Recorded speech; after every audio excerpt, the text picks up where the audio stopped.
Rouge to start. Speaking of good food,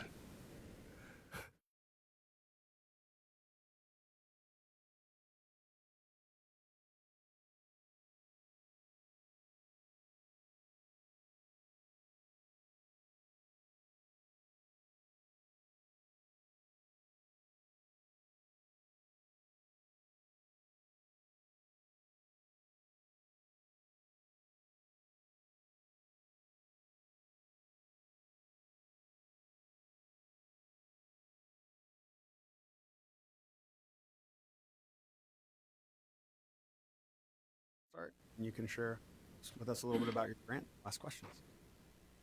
Hi, I am Sachi Kubai. I am co-owner of Coda Rouge.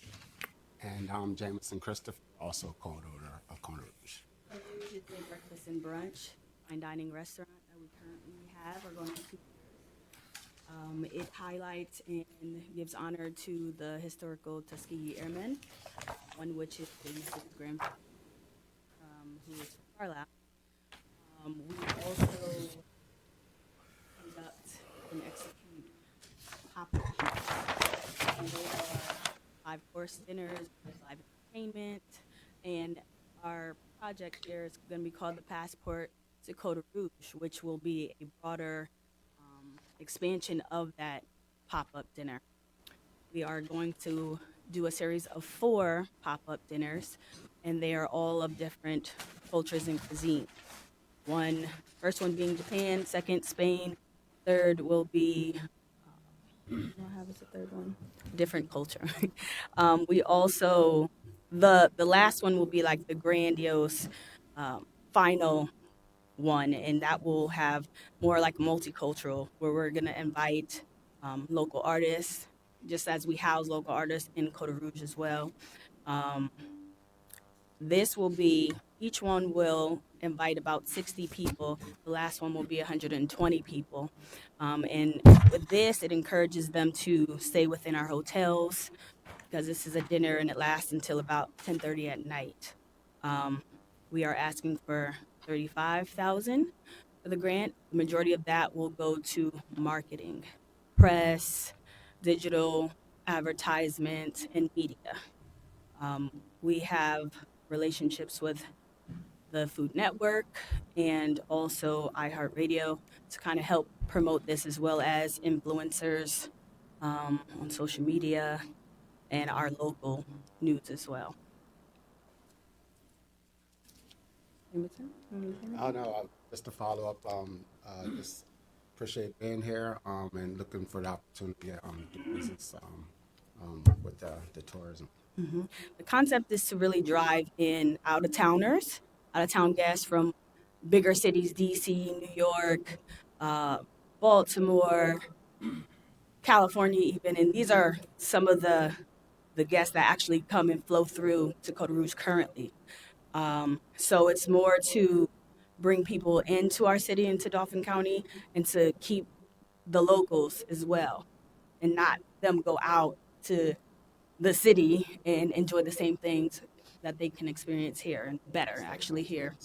It also introduces some job opportunities as well, because for each pop-up, we'll have about 15 employees. Right at 3. Any questions? yeah, just are you open Mondays? Yes, we are. So who's cooking? I'll cook. I think that's the first big question. Yeah, I'm cooking. Open I do have Thursdays now cooks as starting this well. week now, so we're going to Thursdays too. Yeah, That's awesome. this summer. Yeah. I'm appreciative of your creativity, and I know you're expanding operations as well. Yes. Thank you for your investment in our city and our county, and I think this is another good vision of a way to be able to promote the offerings, and particularly your fine cuisine Thank you. all over the place. So thank you. Thank you. Questions? Thank you so much. Thank you. Thank you guys. Appreciate it. We just bought crawdaddies. We just bought crawdaddies. Dauphin County Economic Development Corporation Cultural Fest.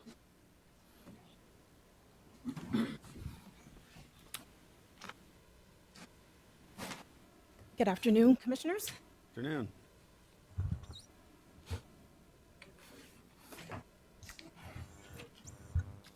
No, they just walk across.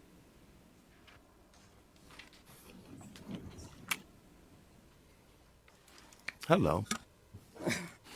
I'm trying to eat the screw. Good afternoon, Commissioners. I'm Ruby Dobb, and this is Faye Fisher, and we are here to present on behalf of the Dauphin County Cultural Celebration Task Force.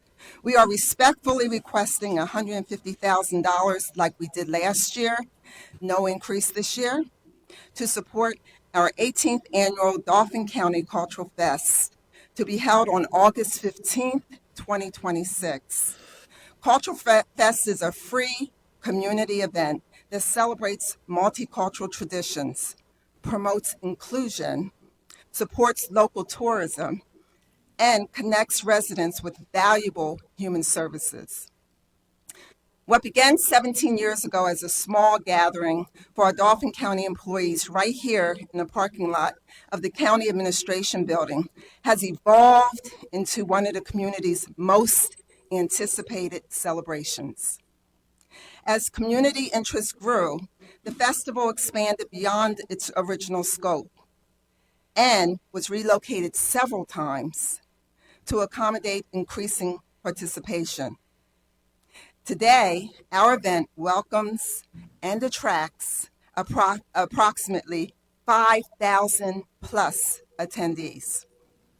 The festival also serves as an important economic driver by attracting visitors who contribute to local economy through spending on lodging, dining, and entertainment.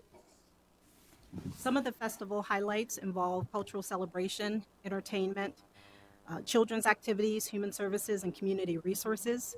The requested funding will help support national and local artists, performers, and cultural organizations, increase visitation from outside the city, promote tourism, benefiting local businesses, provide free cultural experiences to families and individuals of all backgrounds, and increase awareness of available human services and community resources.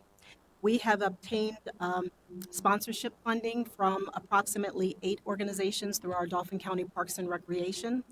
We have received in-kind services from the city of Harrisburg for at least the past 5 years. So there is no cost to the county for park permits, setup, light towers, cleanup, etc. We are also partnering with DC Live for logistics on this day and will utilize some of their setup for their concert series, i.e. the stage, generator, etc., cutting down on some of our expenses. In summary, Culture Fest is a huge event for Harrisburg with national artists, but in addition to the entertainment, it is just as important to note that our event is a one-stop shop and connects individuals and families with essential support services and public resources. We also plan to increase our marketing strategy to increase tourism. We believe that our event draws individuals from Maryland, DC, Virginia. However, we do have we plan on putting a tracking system in place by surveying the attendees for this year to find out where they are traveling from. I understand my time's up. Great.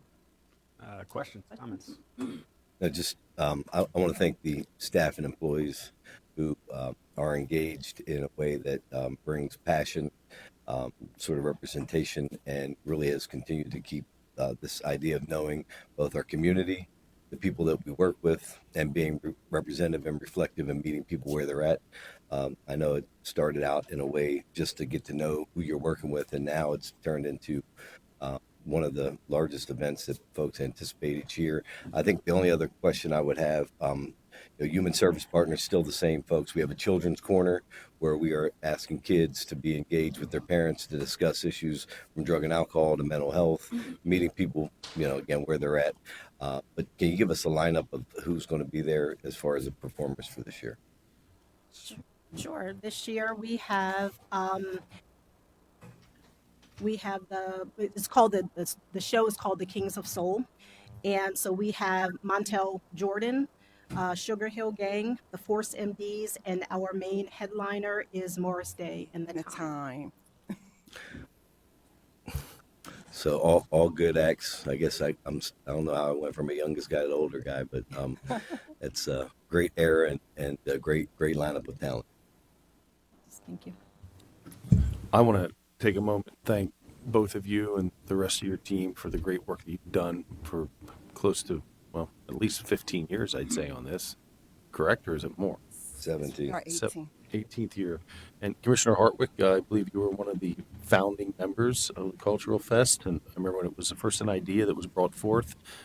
Boy, is it developed into the premier show here in the region. And it's a must see, and glad, as you mentioned, it went from the parking lot here over to its current location at City Island. I mean, it's just a remarkable event. So, And we appreciate your continued support. You've been to a bunch of them. yeah, thank you. Any questions? Thank you both. Thank you. Dauphin County Library System. It is. The first reason we have it out here, so people come downtown, not as plaintiffs and defendants, but as a community. You know what we built for it. I liked it better there, though.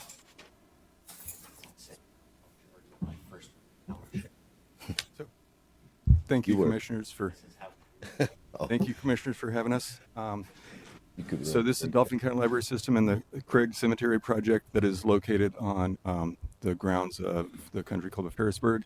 I know we've only got a short time, so I'm going to do this in kind of bullet points, kind of what we're doing. We are unearthing stories that are complex and tell a great history of both Dauphin County, Harrisburg, and it links to other counties as well across the river to Cumberland.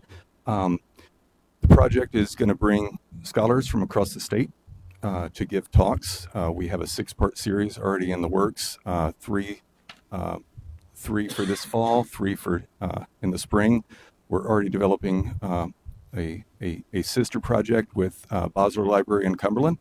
And the other part of this is to build the next generation of living history educators with the Linwood O. Sloan PA Pass players. In terms of what it does for Dauphin County, it adds venues. So we're going to start doing talks that we had done previously at the Country Club of Harrisburg. We're going to start doing those at the Dauphin County Library System locations. It enhances the existing venues that we have by building a living history educator group to continue what Linwood O. Sloan did with the PA Pass players and allow them to work at the Culture Fest and Fort Hunter Days and other projects that we have across the county. And most importantly, it educates the community and it tells stories that we had not known before. So we have partners with the with Dickinson College. We have partnerships with the Linwood O. Sloan PA Pass players. We have partnerships with the Country Club of Harrisburg, and we are continuing to build those partnerships across the state. We want to bring in scholars, like I said, from across the state again, from as far as Bucknell, that are going to bring in folks from there to come in to here and talk about the history of this area. I'm going to turn it over because we only got a little bit longer, but I want to say, Yvette, do you want to chime in at all? Good afternoon, Good Commissioners. afternoon. Thank you so much for this time. We're very excited about this project. We are beginning to, the initial phase focuses primarily on the Craig family, who were a very notable and highly respected Harrisburg family. The matriarch of that family was Sal Craig, who was enslaved at Fort Hunter, and the family members who are buried in the gravesite on the Country Club of Harrisburg property. We are beginning to look at, we're doing research now on the descendants of the Craig family as well as the other family members. As Ryan just mentioned, I work for Dickinson College. I am the director of the Popel Shaw Center for Race and Ethnicity. It was named after Esther Popel Shaw, who was the first Black woman to graduate from Dickinson College, but she was born and raised in Harrisburg. And the Popel family of Harrisburg had connections with the Craig family. In addition to that, there are so many layers to all of these stories, and the overarching frame is to make the stories, the families who are connected with the Craigs and the Endy family, which which emigrated here from Haiti and were enslaved here in Pennsylvania. There are a number of different connections, and we are partnering with colleges and universities. We're not only looking for the scholars, but we're also searching for those family members. The Country Club of Harrisburg has been a phenomenal partner in all of this, giving us access to the gravesite. So the first thing that they would like to do is host a celebration dinner for Hannah Craig, who was a granddaughter of Sal Craig, and she was a well-known, highly accomplished accordionist. She lived on the mountain roughly until she died. She died physically in Philadelphia and then was transported back to Harrisburg for her burial. And the Country Club of Harrisburg wants to offer a celebration dinner of Hannah, which will invite, we finally found a woman accordion player. Lenwood and I searched all over, we finally found one.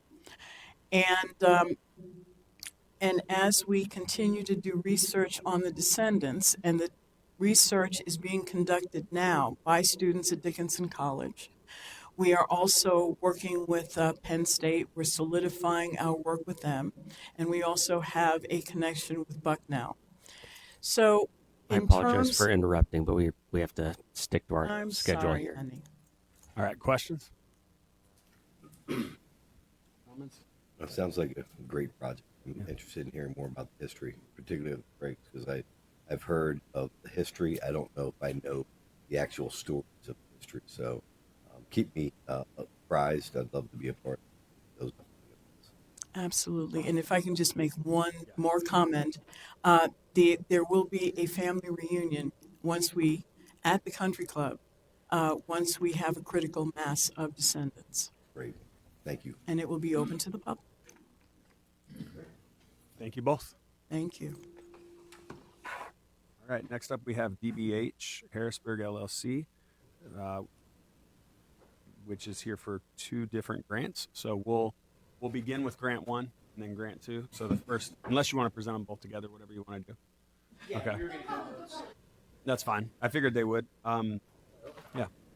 But if there's any differentiation you want to make, sure. Yeah, we will definitely. Sure. How you doing? Good to see you.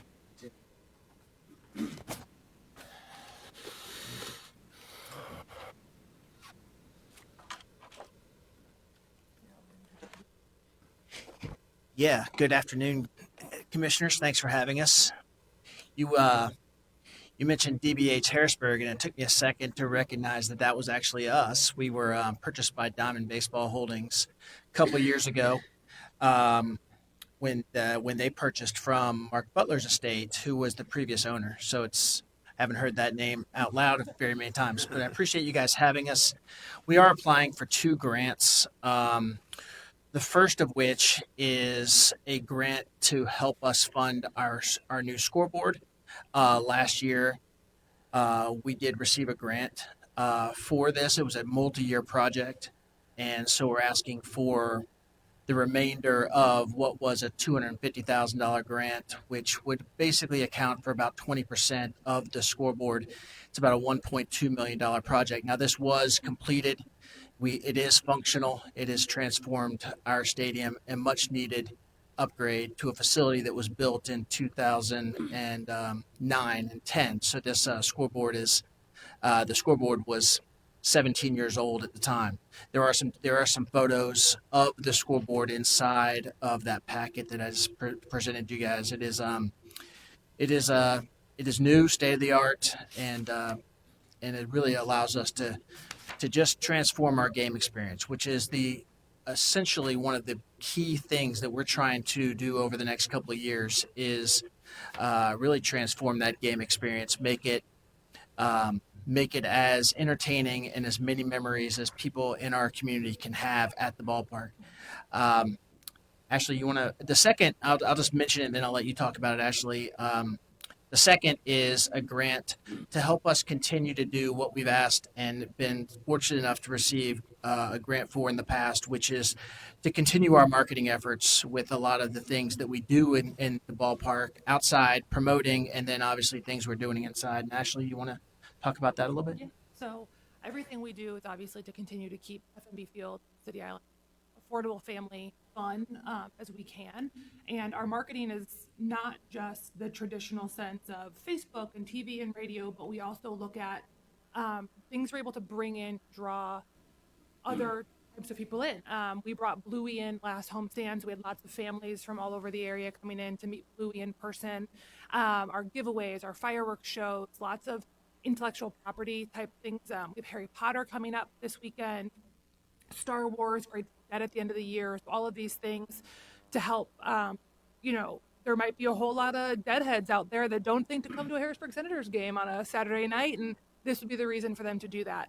On top of that, we market outside of just our immediate Dauphin County DMA. We target specifically Orioles fans when we're playing the Orioles AA affiliate, or Yankees fans when we're playing the Yankees AA affiliate, Mets, etc. And we can see via our ticket sales reports, we do a pretty good job of driving traffic in from New Jersey, New York, Maryland, DC. Lots of Nationals fans come in a couple of times a year to see those future stars when they're here, and want to continue to be able to market those players and market the things that we have to continue to be just a fun place to spend your afternoon or your evening at the ballpark. And I think maybe when I first sat down, I didn't even introduce myself. I'm sorry about that. My name is Kevin Culp. I'm the president of the Harrisburg Senators. I've been with the Senators for about 18 years now. And this is Ashley Grotti, our assistant general manager, and she's been with us since 2010 as well. So that's the story of the grant request. Happy to answer any questions you guys might have. Kevin, Ashley, thank you so much. I just want to say I've been to the field many times, as my colleagues have, and it is a very professional setup over there. The organizations run very well. The field is in pristine shape, always has been, still is. Who was the former GM that retired after many, many years? Randy. The legendary Randy Randy Whitaker. Whitaker. Seeing him out there dressing up and dancing and doing everything, it was always a good show. But it's a well-run organization. Very impressed, and I haven't had a chance to tour the new. I don't even know what it's called. The new, the new Clubhouse that's over on the side. That looked. I was told that what was going to be in it was going to be first class, amazing, and I know MLB made all the facilities upgrade. They did. And I'd love to come over They sometime raised and the check it out. standards pretty high on us, and we were able to get that project finished and over the finish line. And what I think that essentially does is help protect our ability to maintain affiliated baseball in Harrisburg for the next generation, which was key. And it was sort of an unfunded mandate that we were able to get across the finish line with the help of a lot of folks, including the county and obviously the city. So it's been would love to have you there to tour it. It's really, I'd love to Nationals check it out are sometime. over the moon about it. Yeah, sure. I can just make a quick comment. We know one thing or two about unfunded mandates. Yeah. Well, I don't know if the public really knows how much work needed to be done in order to keep baseball in Dauphin County and in Harrisburg. And I know Kevin and your organization and the folks that work there figured out a way to not take no for an answer and to ensure that baseball is going to be a part of this region for years to come. So I just wanted to publicly thank you for pulling together those partners and understanding the value of what a minor league team does here for tourism and for the region. So you deserve a lot of credit. I know there's a lot of partners, but I know that there were some difficult days, and we're here, and I'm grateful for your perseverance. Well, thank all you. those who are involved. Very welcome. I guess. Thank you. you. Thank you so much. All right, DENM. I don't know if that's Denim Inc. Yep. Mr. Chad Scott, how are you, sir? Doing good. Oh, okay. Real quick. This one is for a comedy show with the potential to do a co-op program with the Whitaker Center. As I spoke earlier, I feel like the Whitaker Center is one of the best venues in the area that's connected to a hotel where rain or shine, you can kind of still have a good event with the parking and nobody really be affected by the elements. But it's also one of the most expensive and also the one with one of the least seating. So when you're going independently to try to do something like that, you have to pass that cost over to the patron, which is the reason why we don't have a lot of stuff that markets to our demographic that we don't have here. So when I spoke to Mary at the Whitaker Center, we wanted to do something with Lunel. What happens when you have entertainers that come from all of this market? They really look at Harrisburg as a C market. They'll skip over it because they just don't feel like the potential is there. They'll keep going. But if you give them something to get excited about, they'll come. So when you look at the list of entertainment and shows that come through the Whitaker Center, again, when I spoke earlier, it's disproportionate. So you're always going to see my angle as like, let's balance this out for the entire region. We don't have enough of that stuff going on, especially at the Whitaker Center, and they felt good about it with partnering. And I think Lunel is a comedian that's been around for a long time that's still on the rise. It's always a little room for people to do that, but they constantly kind of skip over the capital market. And if you don't have the independent people here that do those things, like what does it really look like around here? So I really give a lot of respect to the people that actually put their own money up and could kind of lose their shirt doing this stuff. And these are the reason why I come to things like this, because partnerships, support helps that throughout the longevity. So you don't have, I think the last time we seen something that may have interest at the Whitaker Center was Ruben Studdard. And it's been like 2 years. Yeah, so I wanted to just add stuff in there, and it was exciting that the Whitaker Center was open to see that partnership and do something like that. So that's the reason why I'm here for that one, to try to get stuff a little more consistent, and hopefully we can do this once a quarter, which should be 4 times a year, something like that every season, but something just to add stuff because it's one of the best spaces around here. Centrally located, and like I said, connected. So if you're talking tourism, the hotel and all that stuff is just all connected. It's easier. It's easier to put a well-produced event there without being affected by the elements. And that's it. If you got any questions.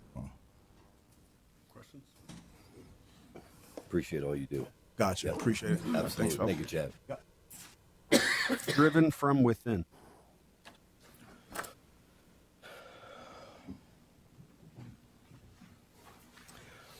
What's up, Shorty?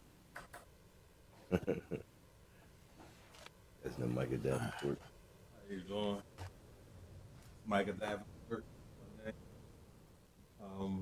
Driven from within, we're actually looking for $4,500 to help with our outside of basketball programs.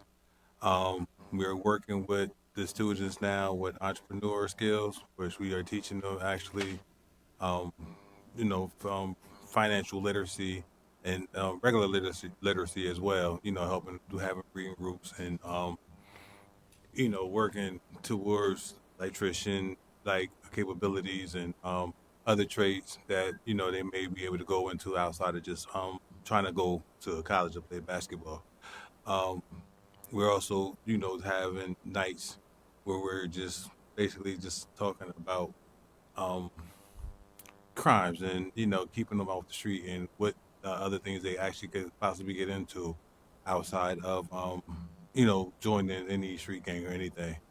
On top of that, we're working with them to just being able to stand on their own and working on their self-confidence and not worrying about everything that's being told to them by outside entities. So those are the bigger things that we're working on now with Driven From Within. So that's basically the gist of what we're looking for. Great. Thank you, Mr. Davenport. Real quick question for you. I see on here as well on the application the youth basketball tournament weekend and the flag football league, correct? It is, but I'm more so not looking for money for that. I'm looking for the the other Or things. the The entrepreneur basketball, college.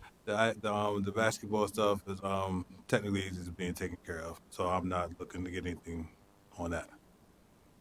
Do those bring in out of county teams? Yeah, we get them in from York, Philly, Lebanon, Lancaster, Maryland. We got a couple coming from DC as well.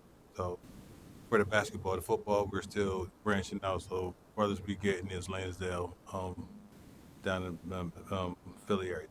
Okay. But you're looking for 4,500 to the 8,000. You don't. Yeah, that said, that was the numbers before I started working with some other things. So I don't need. The reason I asked that is because you've talked about what you're going to do and the impact you're providing to young people in our community. And I actually would support funding this from other sources within the county. I'm just going to say right now, outside of tourism, because when you look at the human cost of what you're doing, potentially saving lives and the impact on families and children with these kids that aren't getting the message that you're out there delivering as a role model from the city back here in the city, I think is pretty impressive. So thank you for what you're doing. No problem. Thank you. Well, I mean, I've known you for a long time. Like, I know you've done drug and alcohol programming. I know you've done other programming for us, and I know that you have a passion to serve our kids, our community. So, whatever you're involved with, I know you're going to try to do it with the best intention of the kids we serve. And I appreciate you can be a part of the solution. No problem. Problem. Thank you. All right. Thanks. Next up is Coach Ross is sitting. Next up is Dwineman African Dance Community. I Hello. don't know if I said that right. You did.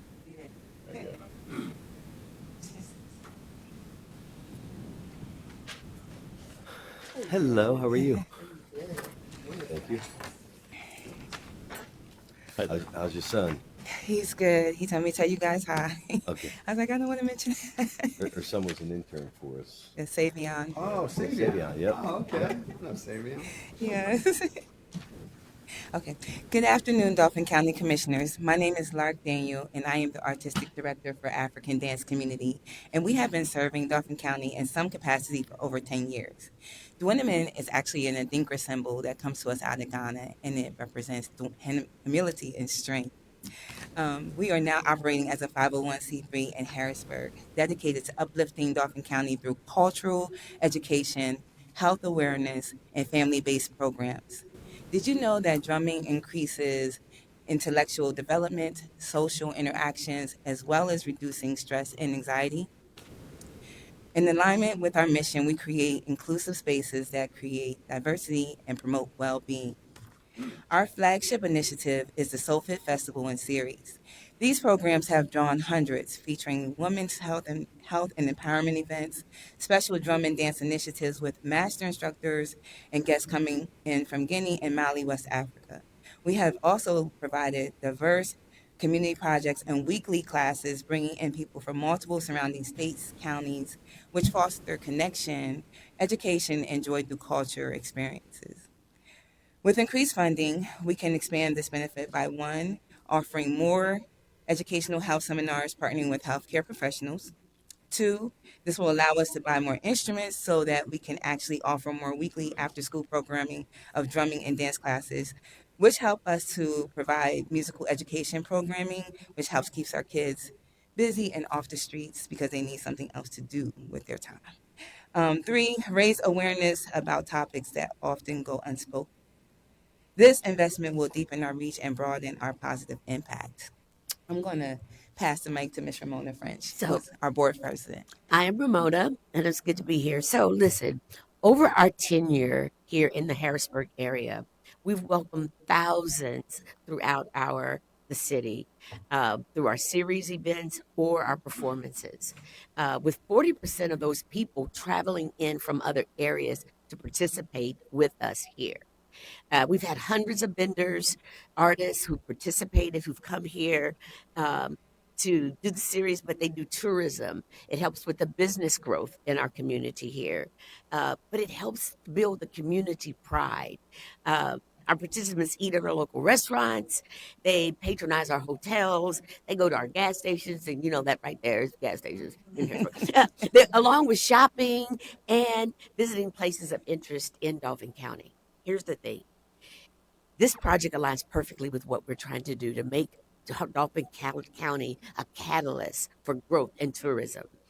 Your support would help us transform our community, draw in visitors, empower residents, and position Dauphin County as a beacon.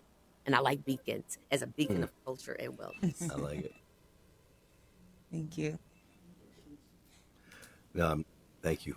I know all the partnerships over the years, and I know you've done stuff with Parks and Rec, Cultural Festival. Yes. You keep the heritage.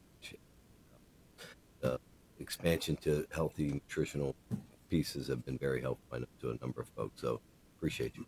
Thank you. May I share just one little thing? I just wanted real quick, something that is impact to me, right? I know we look at numbers and all the great things, but impact to us is the kids that we actually get to share these programs with.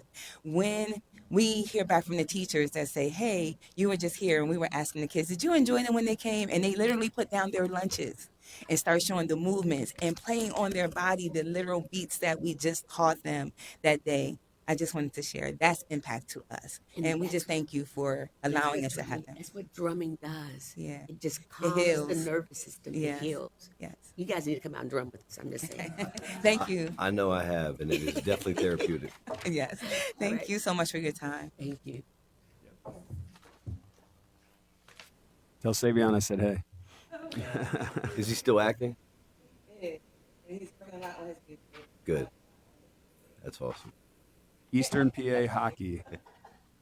Eastern PA hockey.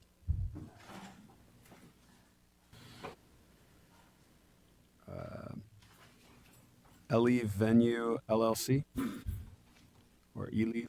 Sorry if I said it wrong. Feel free to correct me when you get up here.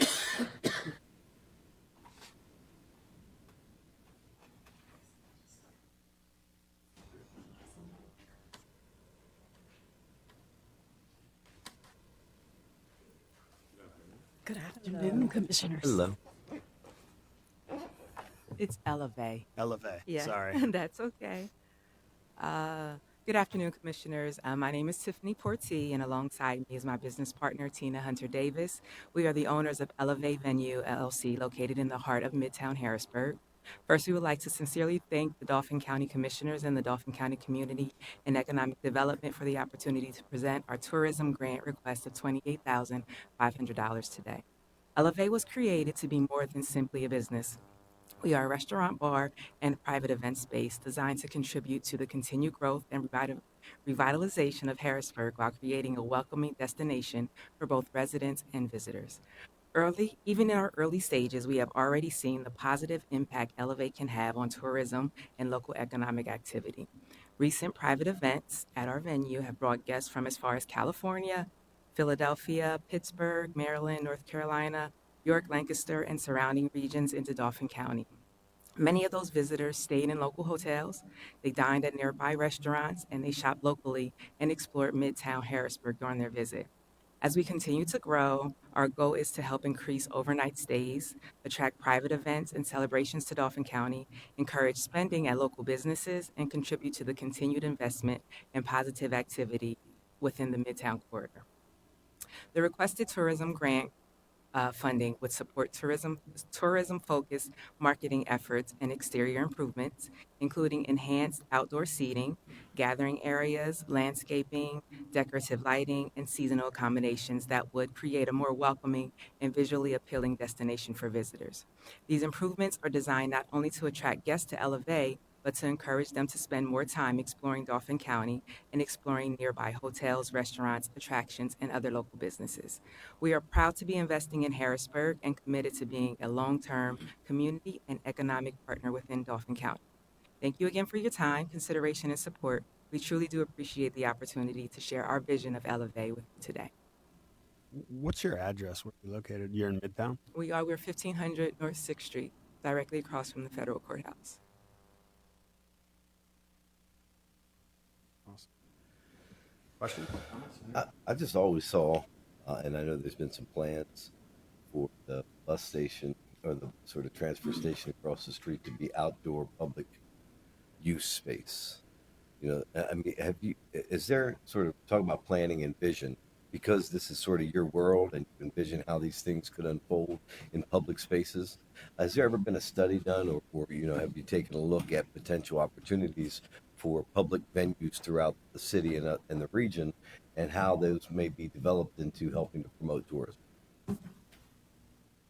We ourselves haven't, but in reference to what Elevate has in mind, the previous owner kind of had the outside set up for like we have an outside, a front, and the back. So that was our concept, that especially during the summer and the spring months, a lot of people love the outside cafes, just that sort of seating environment. So that's kind of like what we had in mind of how it was previously designed.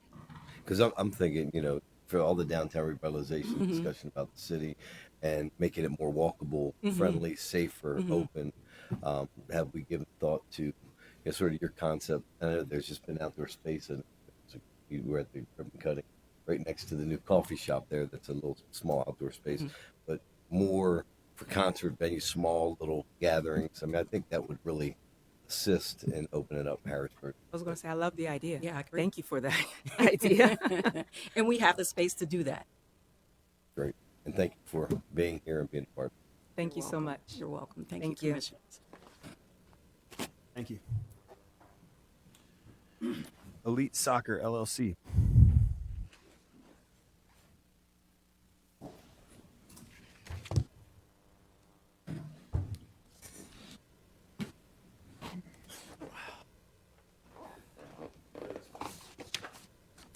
To support anybody that spells Greg with 3 G's. Good afternoon, Commissioners. My name is John Gregg. I stand before you today as a longtime resident of Dauphin County, high school graduate athlete of Central Dauphin High School, former collegiate player, national champion, member of 2 different soccer Hall of Fames, former professional player for the Harrisburg Heat, former general manager of Harrisburg City Islanders, and a longtime soccer coach, father of 2 female soccer players from the area, and a son of the best soccer mom in history, who was actually the first person to bring girls high school soccer to Pennsylvania back in the late 80s, while the girls still had to play for boys. I'm honored to be in person standing here today to address and bring to you the awareness of the Big 22 all-female high school soccer sport. For a long time, I've known about the Big 33 football, and from Greg here, I learned about the Big 26 baseball. And over the years of coaching girls soccer and placing over 120 girls into the college game on soccer scholarship myself, single-handedly, I've run the programs for Elite Soccer Academy, which I founded a number of years ago. I wanted to bring an event to the area, wanted it strictly to be in Dauphin County and have something for all of our female athletes, because there's currently nothing out there. I'm seeking $15,000 and grant. Just like the Big 33 football game, it is a Pennsylvania versus Maryland concept. And actually only 6 of the 30-plus soccer players that are coming into the area are from Dauphin County. Everybody's from Pittsburgh, Philadelphia, or surrounding areas of Maryland, so that we're bringing a number of people into the area, offering them Hershey Park tickets, local businesses. I have a hotel company that's placed different locations of hotels for people to reside in while they're here for the area. They're coming mostly Friday night, spending all day Saturday, and hopefully stay and doing the Hershey Park with the tickets that they're getting for Sunday's activities. We've also partnered up with the Hershey Soccer Club that is running a large soccer tournament that weekend, and they're helping promote it to the teams from Long Island, New Jersey, greater metropolitan New York areas, as well as their Maryland, Philadelphia, and Pittsburgh soccer teams. I hope you'll take the application in consideration and request the support to help support the players. And since the application was submitted, we've actually added a second game that's being held before it at Penn State Harrisburg on Saturday the 20th. That is an uncommitted game. So any players that are high school age that are not committed to college soccer, they have an opportunity to come play for a grouping of college coaches that are going to be in town that day to recruit them. So over and all, we're going to have about 60 to 70 female soccer players and their families at Penn State Harrisburg this coming Saturday. And is this the first annual? This is the first annual, yes. Very good. I mean, lots of people from outside come in, Yep. stay in hotels. Obviously, this could build up and get bigger too. It doesn't have to be one game. It could be more as it continues to build. So Someone I had think to start the I big think you got a 33. good concept Thank here, and you. obviously you're an expert in soccer. Yeah. So it's good to see you kind of at the driver's seat. So I don't have any questions. Would you let us know who's joined with you other than Greg? I would introduce myself. Yeah, I'm Matt Healy. I'm a support mechanism for Coach John. I've been doing the fundraising. We got the call from JPS County. Are all on board helping us out. Currently, we have a bunch of other businesses helping, and we're fundraising as much as we need some more support and help. So that's And Matt Stutter plays for me too. Gotcha. Okay. been here my whole life. And Greg Cook, you guys always all know, but Greg's a nice little tie for me because he was actually my general manager when I played for the Harrisburg Heat back in the day. I remember when you first came to us with this idea within the last 2 years, and the connection happened right away with you and Greg, and from there it took off and well, everyone knows about the Big 26, everyone knows about the Big 33, and you decided why not do something for the girls, which I think was a great idea. Yep. And I wish you the best. I think it's going to take off and be a really, really successful event into the future. Thank you very much. I'm just glad we have something for the young ladies. I mean, we all promote everything else. My daughters have played soccer, and we now currently have the national champions for the second time in like 4 or 5 years. U18 girls that we had in here to honor for this year being the national champions. Remember, it used to be all southeastern Pennsylvania, like areas that had all the best soccer in Pennsylvania. I think Central Pennsylvania is now getting recognized as having some of the most elite soccer anywhere. So bringing the tournament here makes a lot of sense, and I'm glad we're doing it with an eye to the young ladies and giving them an opportunity to showcase. Thank you. The Harrisburg Heat are coming in later. I know they just won a championship this year. I'd love to see you and some of your former players play the current players sometime. You might have some hamstring issues, but I don't know. My 18-year-old brain doesn't work well with my 56-year-old body anymore, so it might be a bad thing. Thank you. Appreciate it. Thank you very much. Thank you all. Thank you all. All right, female athlete news. Speaking of female athlete news, it's good. It's good.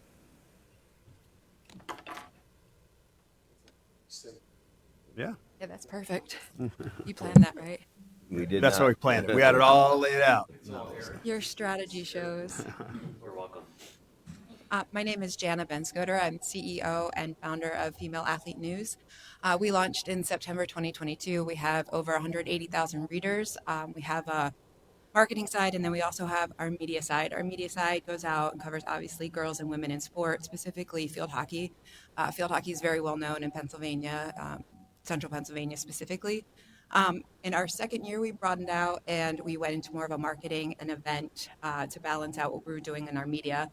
Our motto is caring beyond the story, so we went into the events route, and thank you for the past 2 cycles. You have funded the PA Field Hockey Senior Cup. So to date, we've reached over 400 athletes. That made us available to them that they didn't have to pay. So it wasn't pay to play. They showed up, they paid a de minimis amount to enter, but the athletes had their jerseys and their socks paid for, and thank you for that funding. So now I'm really obviously very excited, and I can go on and on and on about where we're going, so I'll try to keep it within the next 2 minutes. We are the only company in the United States that has Fika Gear Hockey Fives boards. They are from the Netherlands. Around the world, Hockey Fives is taking off, and USA Field Hockey has stepped back from having the event because they are focused on LA 28. So they're looking at their men's and their women's teams being out there. So Female Athlete News, we were in the background talking to our business partners in the Netherlands and across the United States. There were 2 sets of Hockey Fives boards in Arizona. When I initially submitted my request, we still respectfully asked for $20,000 to help support the growth of Hockey Fives. Just being here and listening to the collaborations that potentially could take place, there are limitless ideas that are floating in my mind. We got the support to receive the boards that were in the United States, so we didn't end up paying the tariffs, and that was a wonderful thing. The sticking point right now is that a lot of people want to buy the boards, but with the tariffs, it is making it difficult for corporations to do so. With our relationships, they supported us and they entrusted us with the boards.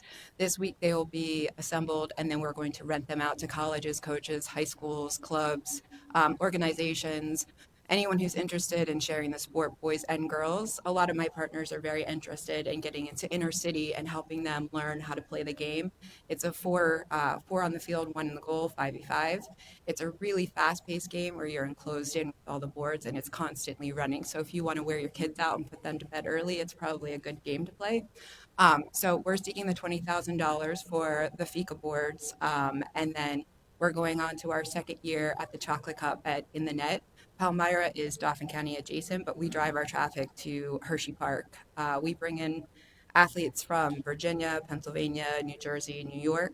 We're talking to a lot of people upstate New York right now who are already talking about bringing their daughters down so that they can also visit colleges while they're here. So they're going to make a weekend of it, and I'll try to wrap this up as quickly as I can. With the Senior Cup, we estimate that we brought in revenue of about $75,000 to $100,000 in the first 2 years. This year we moved to Conestoga Valley because it has grown so much that we needed a third field, and we're trying to expedite it in one day. The Chocolate Cup will be 2 days, so we're looking at, if we bring in 24 teams this year, we're looking at 300 to 500 rooms booked in Dauphin County or surrounding area, on top of gas, transportation, HIA, etc.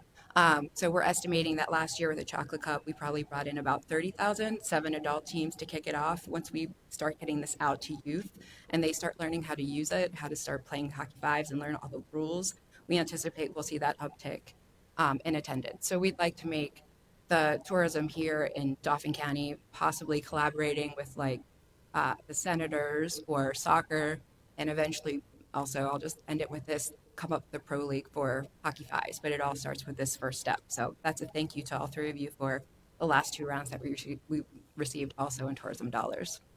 So is hockey fives a version of field hockey? It is, correct. Just like a different version of It's field like hockey? rugby, volleyball, Okay, basketball, gotcha. yeah. Got you. Five. And are all of these events that you referenced hockey fives, or are they different? Okay. The PA Field Hockey Cup was obviously our first set that we did. That is, rites of passage for seniors graduating high school, going off to whatever their next chapter is, and like celebrating what they accomplished in that sport.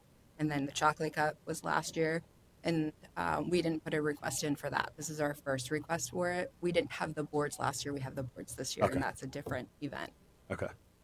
Good. And do all the events happen in the net, or do some of them happen at different locations? I mean, that's the possibility. It could. Okay. There's a lot of energy behind it. So, just for reference point, in South Korea, they're having a youth hockey fives event. They're having K-pop live. I put it on our social, and it was like over 200 shares. You mean K-pop Demon Hunter? K-pop, yeah. Are you? You're showing your. Telling you how much he current knows. events. Yeah. So no, you're good. They're having that event in September, and He's gonna start singing for you in a going second nuts. if you let him get up. You want me to put the music on now? What? You want me to play the music? No, so he don't. can sing? Are you sure? We don't need any tangents, any rabbit trails, and we'll never get to all of them. But no, I mean, I think, there's a fair. It's fair to be said that even if it's at in the net, driving into Hershey, it's still in the county. No, this is good. So the hockey fives thing is something new that's kind of taking off, and you're trying to be on the ground floor of it for the region. Yeah, the research I've been doing too to ensure that I'm not getting off course here is down at Spooky Nook, where indoor any given Saturday, indoor didn't take off right away either. It took like 10 or 15 years. One of our sponsors, she showed me the numbers of attendance on a Saturday, and it was 10,000 people on a Saturday that went to indoor. Just indoor, not basketball, not volleyball. It was just field hockey. Yeah. No. Youth sports is massive. So. My question would be: Are you planning with Greg Cook and our sports team with BHH and coordinating? And the second thing I would say is, even though there's a lot of subsidiary revenue that's coming back to Hershey and to donate to Hershey, if you're going to make a request for it, just from my specific perspective, if you're going to make a request for something that's in another county, it would be great to have a collaborative partnership. So, I mean, is that county, like is Lebanon County in this case, giving any of their tourism monies? And are they aware that there's an opportunity here that it's Spooky Nook that could generate such significant activity? Well, we're trying to bring that same type of vibe here and not use Spooky Nook, so that's why we want to use In the Net. And But in as the far net, as still I, in Lebanon. or sorry, not In the Net, Spooky Nook. Sorry, I got that mixed up. That's in Lancaster. Right, right. The Lebanon one, to my knowledge, I don't think they have tourism grants, do they? I would suspect everybody has the ability to generate some hotel tax monies. I don't know if they. Can I just comment on that real quick? I think they do, but we use In the Net, and Greg on. And for we love to have our HHSC. own. We had this conversation We do, already. yeah. We need a facility. I mean, but there are the majority of the events that happen In the Net. We get all the hotel stays here because it's just over the county lines, and we have the hotel base where they don't. So we support a number of events that are actually taking place In the Net. We use it as one of our facilities because we don't have one here. And when you say right across the county line, you mean it. It's literally like 300 Between yards. us and Campbelltown. 300 yards. Yeah. I mean, I have Lingle no troubles over. collaborating with anyone. I feel that even like this made me excited because like looking at what they're doing with K-pop, like bringing more culture to the event would be awesome. I can tell you from experience, my kid did travel hockey and travel baseball, and the tournaments at In the Net and Click Lewis, all like 90% of those teams from Jersey, Connecticut, Philly, staying over stuff, Pittsburgh, they were coming and staying at the Hershey hotels and going to Hershey Park. Yep.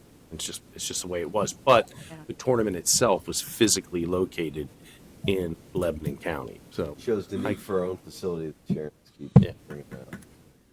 Yep. All right. Thanks. Thank you very much. Thank you. Thank you. Can I Next. just give you my card?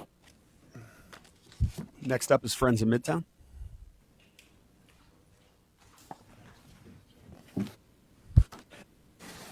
I'm just going to go back up as we're starting a new hour. Eastern PA hockey. Oh, okay. Friends of Pennsylvania Farm Show Foundation. Come on up. Just for those of you who weren't here when we started, as we're starting a new hour, I'll just remind everybody when you come to the mic, you'll state your name and then you can begin sharing. You could hand off any literature that you have prepared if you have any prepared. You'll get 3 minutes to kind of just summarize your application or share any information that you think is relevant. We are on a time crunch. We have hundreds of applicants to see, so we're trying to keep it to 5 minutes. So if you anticipate more questions, feel free to summarize shorter, but we're trying to keep them each to 5 minutes. So, yeah. And there will be a 3-minute timer while you're going. Thank you, sir. Good afternoon, County Commissioners. It's a pleasure to be here. Thank you for your time and thank you for your past support. My name is Jerry Reichert. I'm the Special Advisor of the Friends of the Pennsylvania Farm Show Foundation, Incorporated. The Friends of the Pennsylvania Farm Show Foundation exists to stimulate, support, and educational programs, incentives, and events relating to the annual Pennsylvania Farm Show. At the foundation, we know the importance of keeping agriculture in the forefront of the community's eyes and strengthening our youth in becoming future ag leaders. Bringing over 500,000 visitors to Dauphin County through the Pennsylvania Farm Show, just one way to achieve this goal. In just 1 week, the Pennsylvania Farm Show, through the support of our foundation, brought over $67 million in economic impact to the Commonwealth of Pennsylvania, with the most impact being the direct to Dauphin County through taxes, lodging, recreational, retail, transportation, food, and beverage purchases. During the week of the farm show, 6,223 attendees stayed overnight and 18,671 hotel reservations were made. Visitors from the Commonwealth bordering states and all that are called Dauphin County home come to the Pennsylvania Farm Show. Those attending the show helped support over 8,800 jobs. Through your funding from this grant, our foundation can not only successfully reach the youth who become our future agricultural leaders, but supporting the economy of the Dauphin County. The events and programs geared toward younger youth draw large crowds, generate community engagement, and bring increased attention to the region. In the handout you received, you'll see the impact of our foundation is making through the help of sponsors, friends, and of course your grant funding. We'd be honored to receive the Dauphin County Tourism Grant to help boost the local economy and shine light on what makes Dauphin County so special. Thank you for your consideration. Open to any questions. Thank you, Jerry. This is a no-brainer. It is. I mean, farm show. We know how many people come through for the farm show from all over, how much it impacts tourism, how much it impacts local small businesses. I have no questions. This is an obvious one for me. Thank you very much, sir. Any questions? Nope. Can I also just note that Friends of Farm Show does a great job of putting a full page ad in their visitor guide every year for Dauphin County. That's great. It's fabulous. Thank you. Thank you very much. Thank you very much, Jerry. Future Stars Tournament Baseball.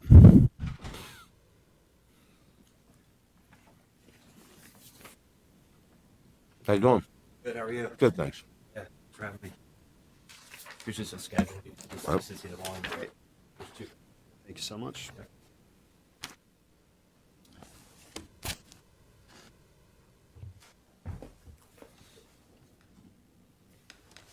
Whenever you're ready. Okay, Yeah. thanks. Good afternoon, guys. Thank you for having me. My name is Neil Weber. I'm one of two owners of Future Stars Tournament Baseball. We're a 21-year-old company running youth travel baseballs here in Dauphin County.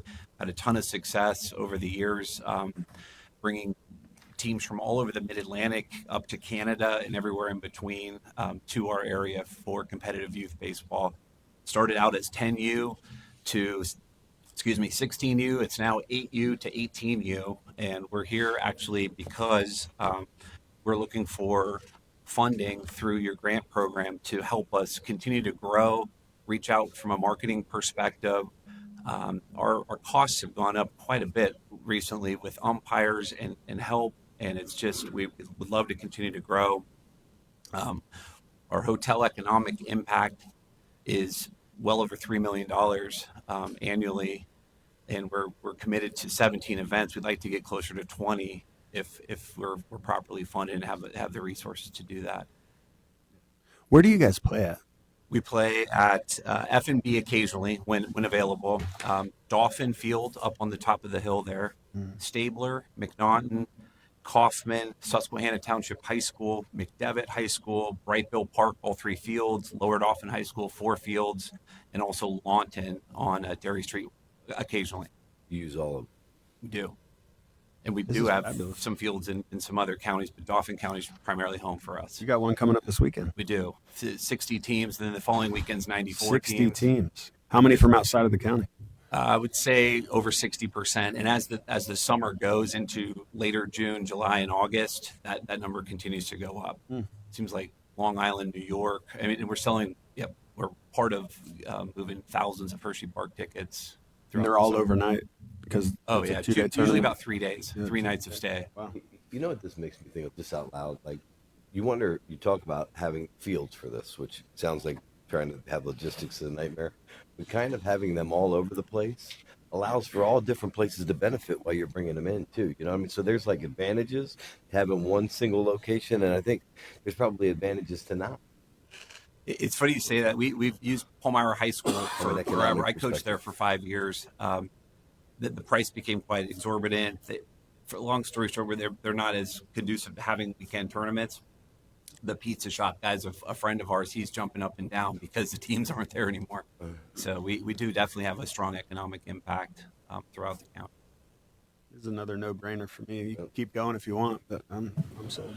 And managing those fields, though, to have them all over the place, that's like herding cats sometimes too. Yeah. I've participated in these tournaments in the past. Just a well-run organization. Majority of the rooms are in Dauphin County. I would assume that they stay in. You direct them to Dauphin County hotels, I would guess. I do. We work with about 45 hotels in Dauphin County. Perfect. Based on their availability. Neil's a good story too, guys, because you might not know. In his playing days, he played here with the Harrisburg Senators, made it to the big leagues, pitched the Arizona Diamondbacks, and was one of those guys that we see, oftentimes Hershey Bears, Harrisburg Heat soccer players, Harrisburg Senators baseball players Coming back. set their roots here. And Neil's a local guy now and has raised his family here and is, a successful. So, Like Mr. Gregg that was just here, Shaky, Freddie Cassivi, Mark Freer, Neil. Were you a lefty? It was. I thought so. Well, still him, but Okay. That didn't change. Yeah. Right. Yeah. Thanks. Yep. Follow Commissioner Douglas. I think we're good. Thank you so much, Neil. Thank you. Appreciate you. Appreciate your time. Yep. Gamut Theater.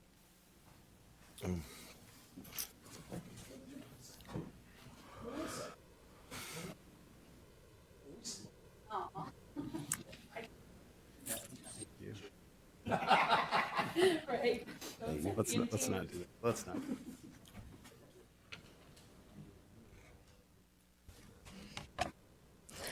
Hi, good afternoon. Melissa Nicholson. I'm the executive director and one of the co-founders for Gamut Theater Group.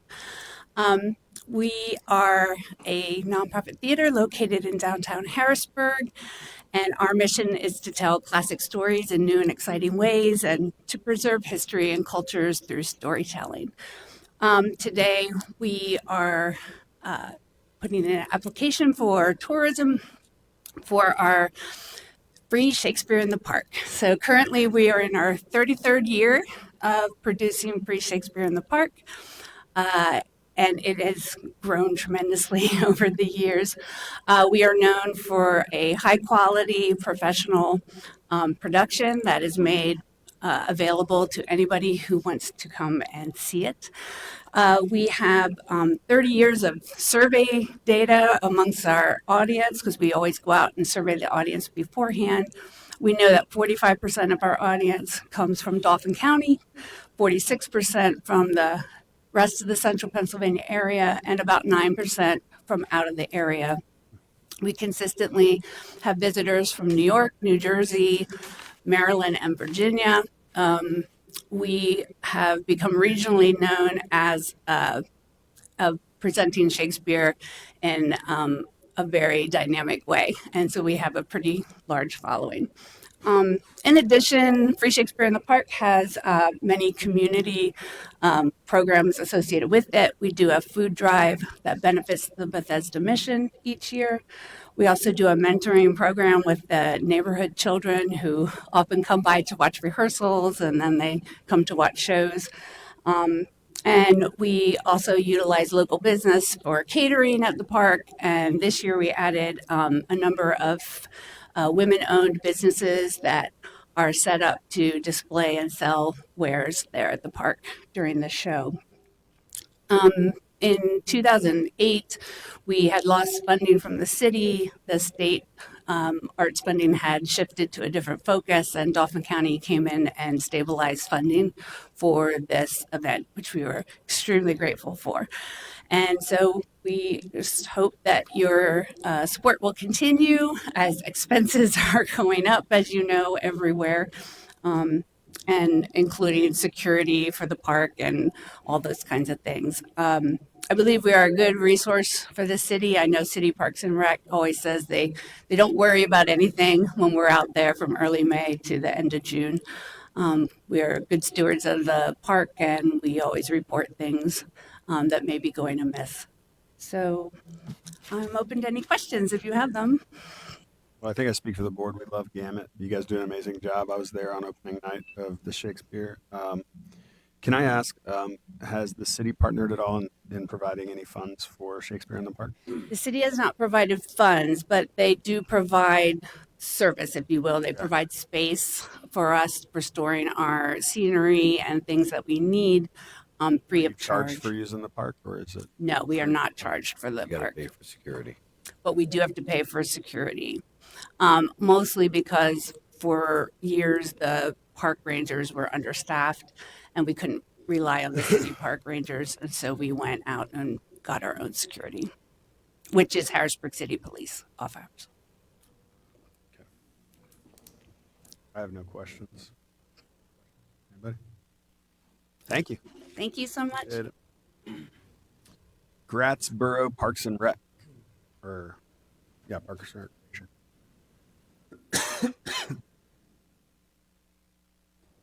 Greater Harrisburg Area NAACP 22.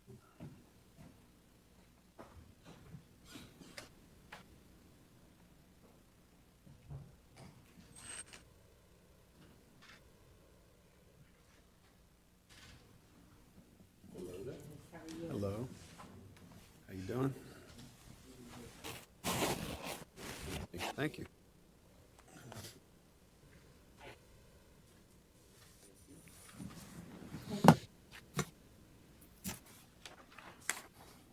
Good afternoon.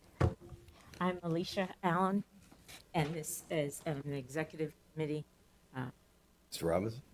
committer, and Joe Robinson, the treasurer.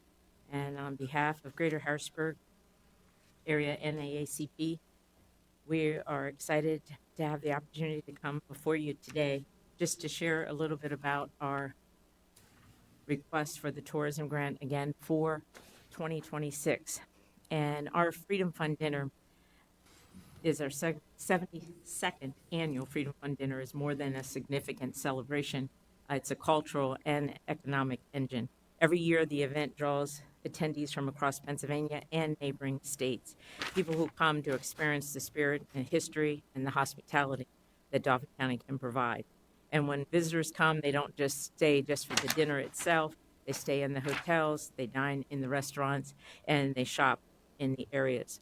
But the dinner shines a spotlight on Dauphin County as a place where the culture, the history, and the community kind of converge together, because we do promote other opportunities with social promotion, partnerships with local organizations, and the event elevates our county's visibility. It kind of tells the story, how vibrant we are, how diverse we are, how welcoming we are. And what makes the Freedom Fund dinner especially powerful is the diversity of the audience that it attracts. It's our civic leaders, the entrepreneurs, the educators, the artists, the families, the people from every background. We always have President's Award. Dr. Franklin Allen always has a President's Award and a Community Service Award recipient every year. And that diversity kind of strengthens our reputation to be inclusive and forward-thinking. The impact is real. But beyond that numbers, the Freedom Fund dinner builds a long-term partnership, and it brings together owners, community leaders, and visitors who go around to collaborate and invest and engage back in Dauphin County. We're excited that the Pennsylvania State NAACP Conference has asked us to host this year's 2026 state convention. That's going to be the second week of October, shortly after our Freedom Fund dinner, October 10th. So they have already secured a hotel in Dauphin County. So we know that it would be at least, if not 220 attendees, in addition to our Freedom Fund dinner event that is on October 10th. So we're excited to know that that has already been secured. The event is already being advertised. And we also held, for our second quarter, we hosted the second quarter convention conference for one day at Penn State Community College. So we were able to secure that, and those coming from Philadelphia, Pittsburgh, and areas were able to stay in hotels locally. So our Freedom Fund dinner, perhaps the most important, is the event instills pride in our residents. So we're excited that you have that opportunity. Well, thank you very much. I do have one question I've been asking kind of a variety of people.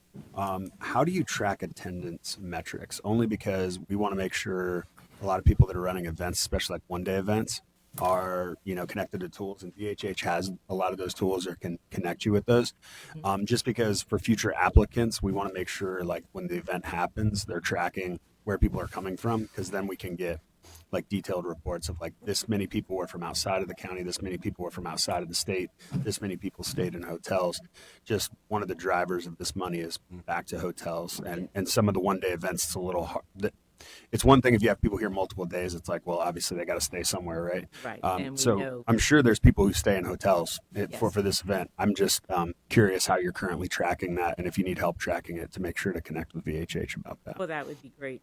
We normally recommend hotels. We give those that are coming from out of town, because I am co-chair of the Freedom Fund dinner for the last 12 years now. So what we've been doing is those that came from Connecticut last year, we recommended 3 hotels. We always provide 3, so it gives them a variance of price.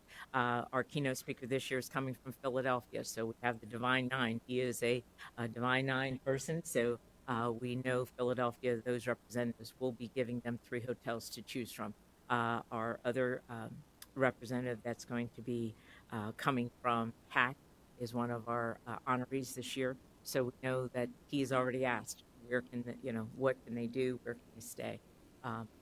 So I track it because I do have a spreadsheet that we track. I know those sponsors. I know those community and the families then contact us. But certainly, there's always room for another way to track, better way to track it. But I know the percentage, and right now it's about 25%. Great. We've considered going to a hotel versus ASME Conference Center. We do pay to secure that facility every year. But the good thing is we have our meetings every month there. So we try to outweigh the cost of $2,035 they charge us for just that one-day event, outweigh it with being able to have our meetings there twice a month, every month, for 2 meetings for that time. No, that's a good question. Yeah, I want to touch on the Afro-academic, cultural, and technological scientific Olympics. I remember Kaba Brunson was such a big player in that for many years. Now he turned it over to Merrick. Is it Merrick Green that's doing it now? And He was here earlier, and Joe, big sponsor and big supporter of that. We're excited about that. The impact that has goes far beyond the county. These young people that participate in that, they're the best and the brightest here from Central Pennsylvania, and I remember participating in that a couple times, and just the look in Kaba's eyes as he would discuss it, and then getting to meet that time with the Milton Hershey School president, Pete Gert, and he said, I'll never forget, he said, Kaba, you're challenging us? He said, yes. He goes, we're going to be right there, and he's put kids from Milton Hershey, and they are so successful in that too. So he laid down the challenge, Milton Hershey took it, and it's been great. But Central Dauphin, Steelton, Harrisburg, everybody, McDevitt, everybody's sending kids in there and participating. So please say a thank you to you and your team for backing that and supporting that each year. What a great competition. We are excited. We just had the award ceremony. So we had 14 recipients, and we had it this year. The award ceremony was held at First Zion Baptist Church, Bedroom, where Reverend Dr. Franklin Allen is pastor. So they were very excited. We did it there to keep the cost down. And we had 14 students that now will be 10 of them are able to go to national. So we are supporting that in full as a result of our Freedom Fund dinner and other sponsors that are supporting. So we're excited about it. Might add also that historically over the last 15 years or so, we've invited, our keynoters have typically come from out of town. So we had so Cozart, the movie star, was here from School Days. He was here one year. You had the late, great Joe Madison, our keynoter one year. And of course, our presenter's coming from Philadelphia this year. He's a professor at the University of Pennsylvania. And prior to that, he was at Princeton. So we've got, so because of that kind of reach, we're exposing people to our region when we're able to attract national speakers to Harrisburg. So that's the other benefit to this event, is that we do raise some awareness about Central Pennsylvania when those speakers travel distances to be here. And we also use funding for our veterans. So the Tiny House Project, we deliver veteran bins. We gather those up, as well as backpack school supplies to our kids. Just want to thank you all for all the partnerships, and please give our regards to Dr. Allen as well. We appreciate his partnership and being able to continue to advocate for the Black and Brown community here in Dauphin County, and do it in such a great way to advance those needs and causes. So appreciate you all, and look forward to supporting you again. And we thank you for your time. All right. Okay, take care. Next up, Greater Harrisburg section of NCNW.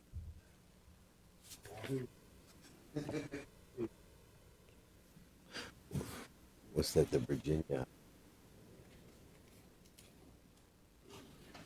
Good afternoon. Good afternoon.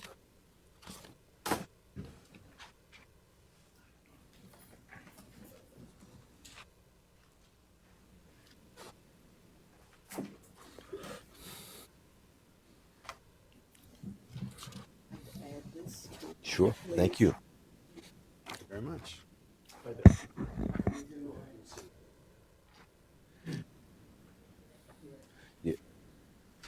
You approached events like you're an attorney. If you please. Good afternoon. My name is Mary Powell, and I'm here in representation of the National Council of Negro Women, the Greater Harrisburg section. The organization was established in 1935 by Mary McLeod Bethune. She was the president of the Bethune-Cookman College in Florida. And our chapter was formed in the year 2020. So we are relatively new. Since that time, what we have a in the last 4 years, we've had a scholarship program where we put the emphasis on nursing students and not first year students, but students who are in their program because oftentimes scholarships go to first year students. And then there might be a drop off due to financial need. We make it a point that our scholarship goes to second or third year students. In addition to our nursing, our support, our scholarship support for nursing students, and we generally give out two scholarships in the amount of $1,000. As I stated, our section, they call they're chapters really, but our section is relatively new. Um, we participate in the Brother in Housing program. That is a housing program here in the city where women who are transitioning back into society, they oftentimes they have children and there's not an environment that welcomes them in terms of making the transition through the brethren. We have adopted an apartment. We have permanently adopted an apartment. So we are a partner with that organization and we provide everything that they need in the apartment. We furnish it, we fill the refrigerator, we bring them uh, uh, boxes of food at Thanksgiving, at Christmas. We bring gifts. We don't know who the occupant is, but because for privacy purposes, but we bring gifts once we know the gender and the age of the children. Um, so those are some of the programs that we support through our Fall into Jazz program. Our Fall into Jazz program occurs generally in the fall time of the year, and it's our primary fundraiser. It enables us to do the things that we do. We are looking, what I presented to you was a new proposal that we're anticipating. At this time, we are very concerned about uh, our young people have an appreciation for civics. And we anticipate in the next year to have a program which we call Live Civics, to have it at Widener, to collaborate with organizations such as the Martin Luther King Institute, the NAACP, the Pennsylvania Bar Association, and Widener University. So those are things that will attract youth from across the area, and it will bring no pun intended, it'll bring some stability to our area. So we're relatively new, as you're aware, but we're moving in the right direction, and we most definitely make a positive contribution to the Dauphin County area. Great. Thank you so much. Can I ask, you're asking for $20,000 in grant money. What would the budget be used for specifically, or do you have an idea of how that budget would be allocated? If you think about it as our taste of our, as if you think about our fall into jazz, it's a conduit for all the other programs that we look to do. When for our civics program, we plan to have students involved, high school students involved. In addition, we plan to have keynote speakers focused on civic concepts such as uh, the Constitution, United States history, the First Amendment, immigration. We plan to have programming that really addresses some of the civic voids in our community. So we will. So the But the budget will be used, I would assume, to support the luncheon event. that works as a fundraiser It will for all those support programs, the luncheon correct? Okay, event, gotcha. yes, because the organization in the past year or two, because of the establishment of our section, we have been able to bring in the state. We've had state meetings, which means individuals, member. There's, I'm going to backtrack. There you There go. are over 600 chapters slash sections across the United States. There are 4 sections in Philadelphia, 1 in Harrisburg, and 1 in Philadelphia, in Pittsburgh. And we have the state meetings here. We have the day in the Capitol, our day at the Capitol here in April. So the fact that they have an opportunity to come to our Fall into Jazz and take an opportunity and use that time to, number one, they stay overnight. Number two, they make plans for how will our state conventions that we have here. So, of course, we have the fortune of being the state capital, and that's a driver, obviously, but it works out well for Dauphin County. Thank you, Mary. Thank you very much. Appreciate you. It's great to see you online the other day. Oh, as well. Thank you. Have a great day. Growing Every Mind Incorporated Youth 10X Better. That would be James Lyles. Halsky Entertainment, Inc.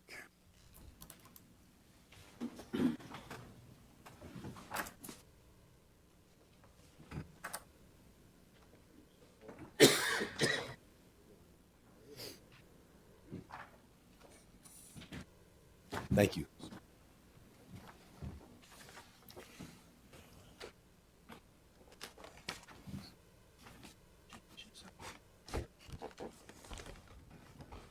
Good afternoon.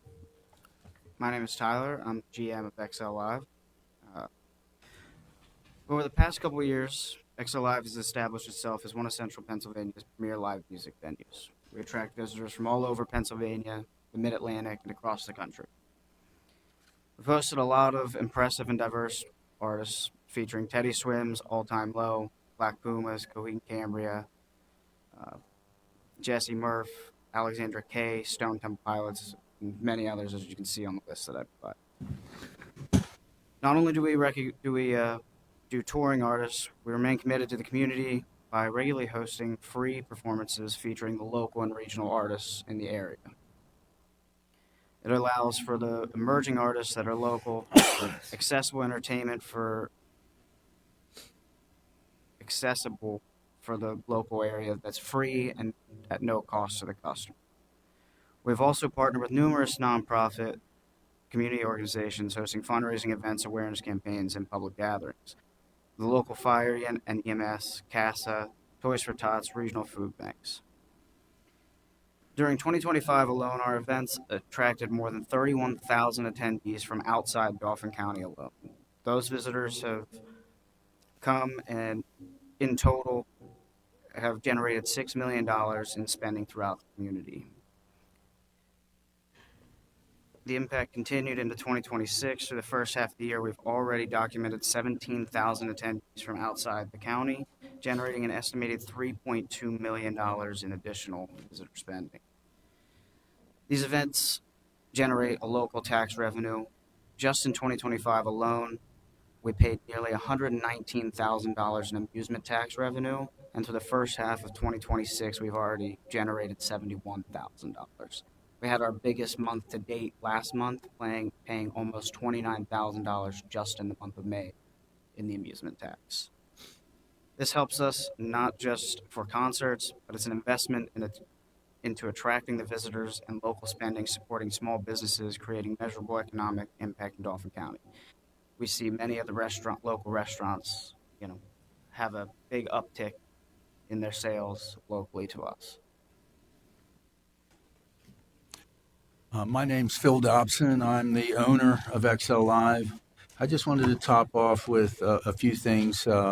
One thing to mention is a lot of the artists, when they come in, part of their rider is they want hotel rooms, and we provide those. Could be 5, could be 10, could be for 2 nights, and that's in addition to any of the customers. And we get many people that come to see touring acts at our facility because it's more personal, it's up front and close, and we have people that will travel 500 miles to come to some of our shows. And the performing arts is a tough business, there's no doubt about it, but it does add a lot of quality to the quality of life in the county, and it provides a lot of jobs. Thank you. I've been to a couple shows there. It's a well-run professional atmosphere, and your staff is amazing. I've been there 3 times at least. The most recent one's been, I think, 2 years. Warren Ziders was there. Yeah. And then my brother-in-law contacted me. He wants to go see Rainbow Hidden Surprise, who I've never heard of. Yeah. But That's not us. That'll be on the riverfront. Oh, that'll be on the riverfront? Oh, I thought he said they were playing at XL. They have played there before. Okay. Actually, my daughter said, "You got to get Rainbow Kitten Surprise." And I'm like, "Rainbow Kitten Surprise? Are you kidding me?" And it sold out in 2 hours. Interesting. Well, again, professional atmosphere, well run. Are you working with Frank Schofield and his team, or We worked with them when he was with Harrisburg University, but Harrisburg University has stopped with their concert series. I just noticed you listed here just some of the things going on: Cities Riverfront Festivals, Dauphin County Concert Series. That would be what. That they're is a doing. study that we invested in, and it included all of the local music venues. So that's not just for our benefit. That was done for also Capital City Music Hall, HMAC at the time. We all chipped in and provided some information for that. Gotcha. I mean, you list the economic impact here is pretty significant. Thank you. Tyler, you do a great job every time I'm out there at the venue, which is, pretty regularly. I like to get out there. Saw the Jizza show, brought my son. That was great. You guys always do well running those shows. Can't believe you didn't put Mark Rebier on the list. How didn't you put him on the list? I'm just kidding. Dude, That was an I did the amazing same show. thing. I just wrote down all the rapper and great concerts you had that you didn't even have listed here. I have a ton. I didn't have enough time. Yeah, I know. You don't have enough paper, right? Yeah. You guys do it. Put Vanilla Ice on there, but got Ja Rule, Fabulous, Jada. Yes. Oh, Fabulous was it? Oh, man, I missed that one. Well, you guys do a great job. Can I just ask a question? I think it was not this summer, but last summer, and this summer we're going into.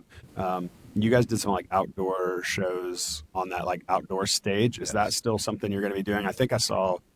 I don't know if it was Coheed or somebody was, or there was some Well, we have the Warren Ziders. We had Coheed and Cambria. Yeah, Coheed and Cambria. That's the one I went to. Hawthorne Heights. Yeah. However, that construction has really hindered. Yeah. One of the problems that I have right now is that the PennDOT has taken a lot of my parking as a temporary construction easement.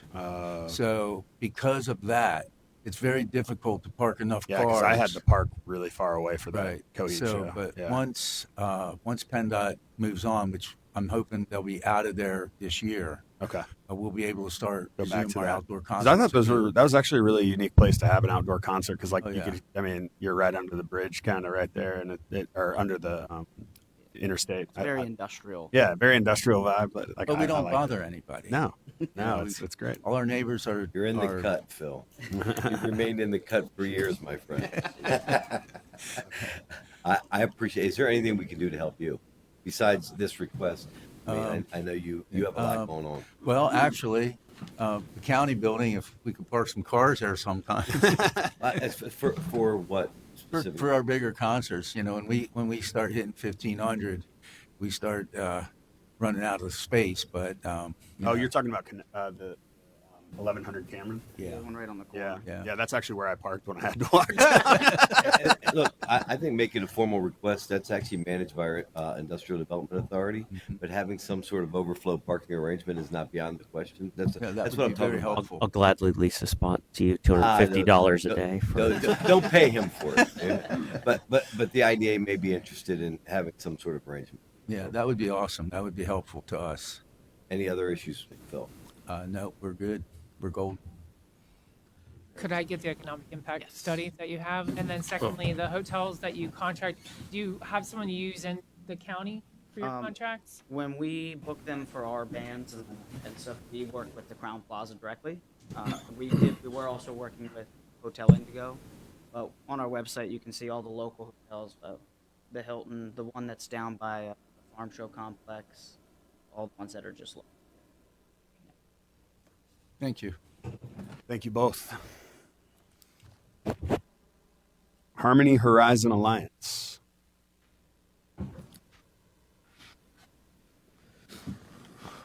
Harrisburg Alumni Chapter, Delta Sigma Theta. I see them in the back. Hey.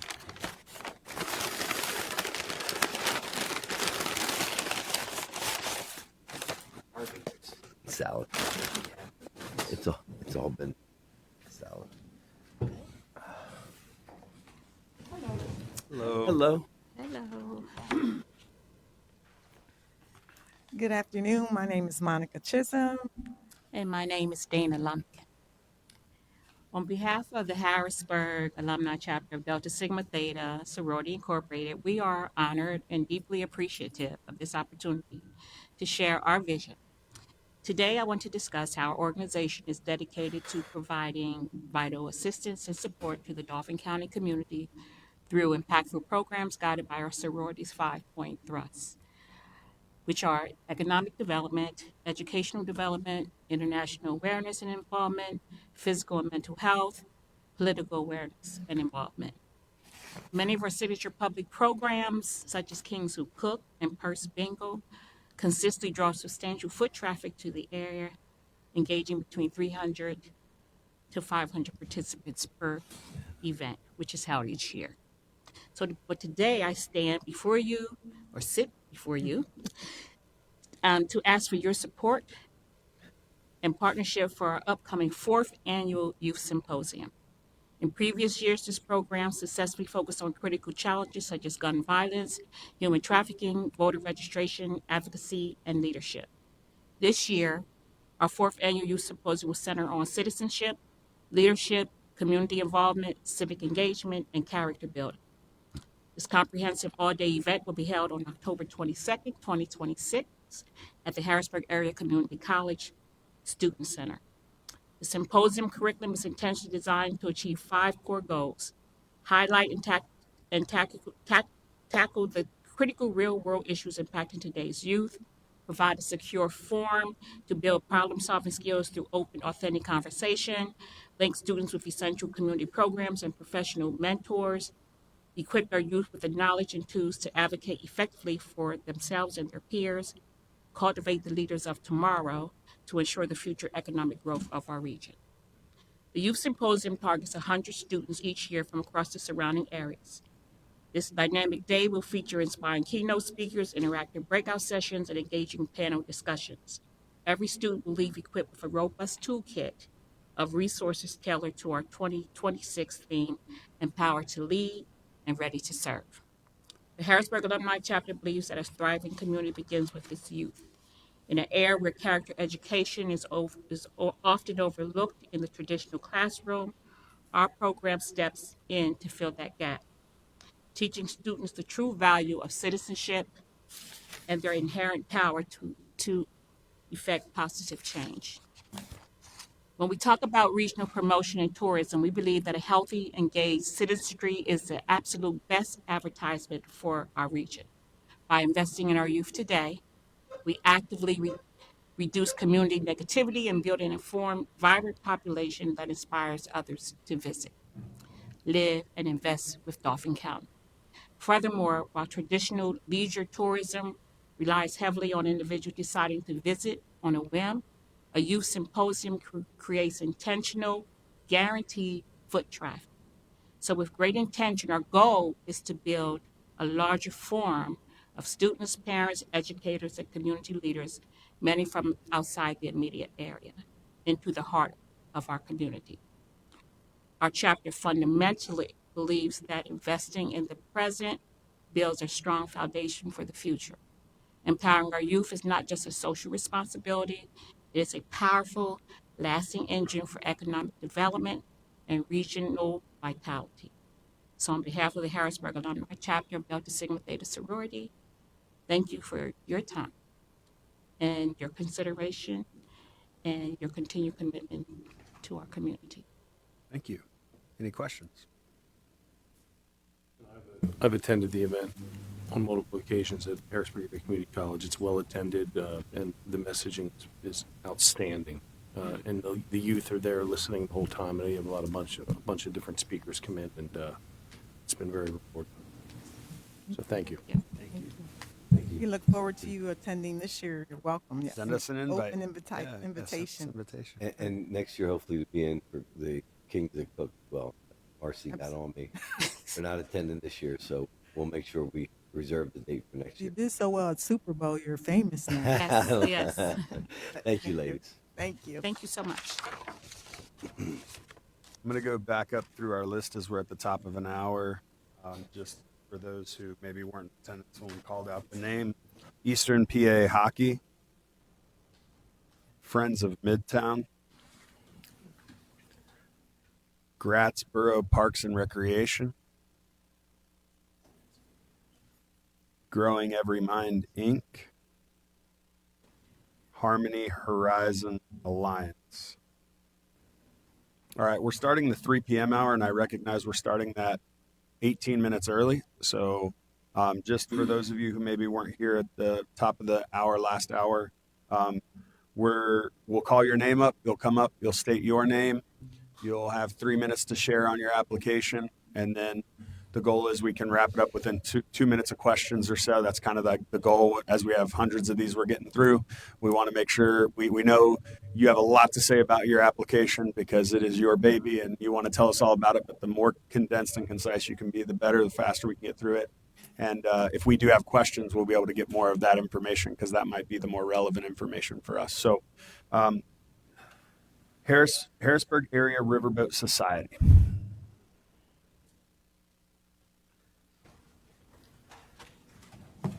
I haven't done this all. Say hello to you, Member Mrs. Miller.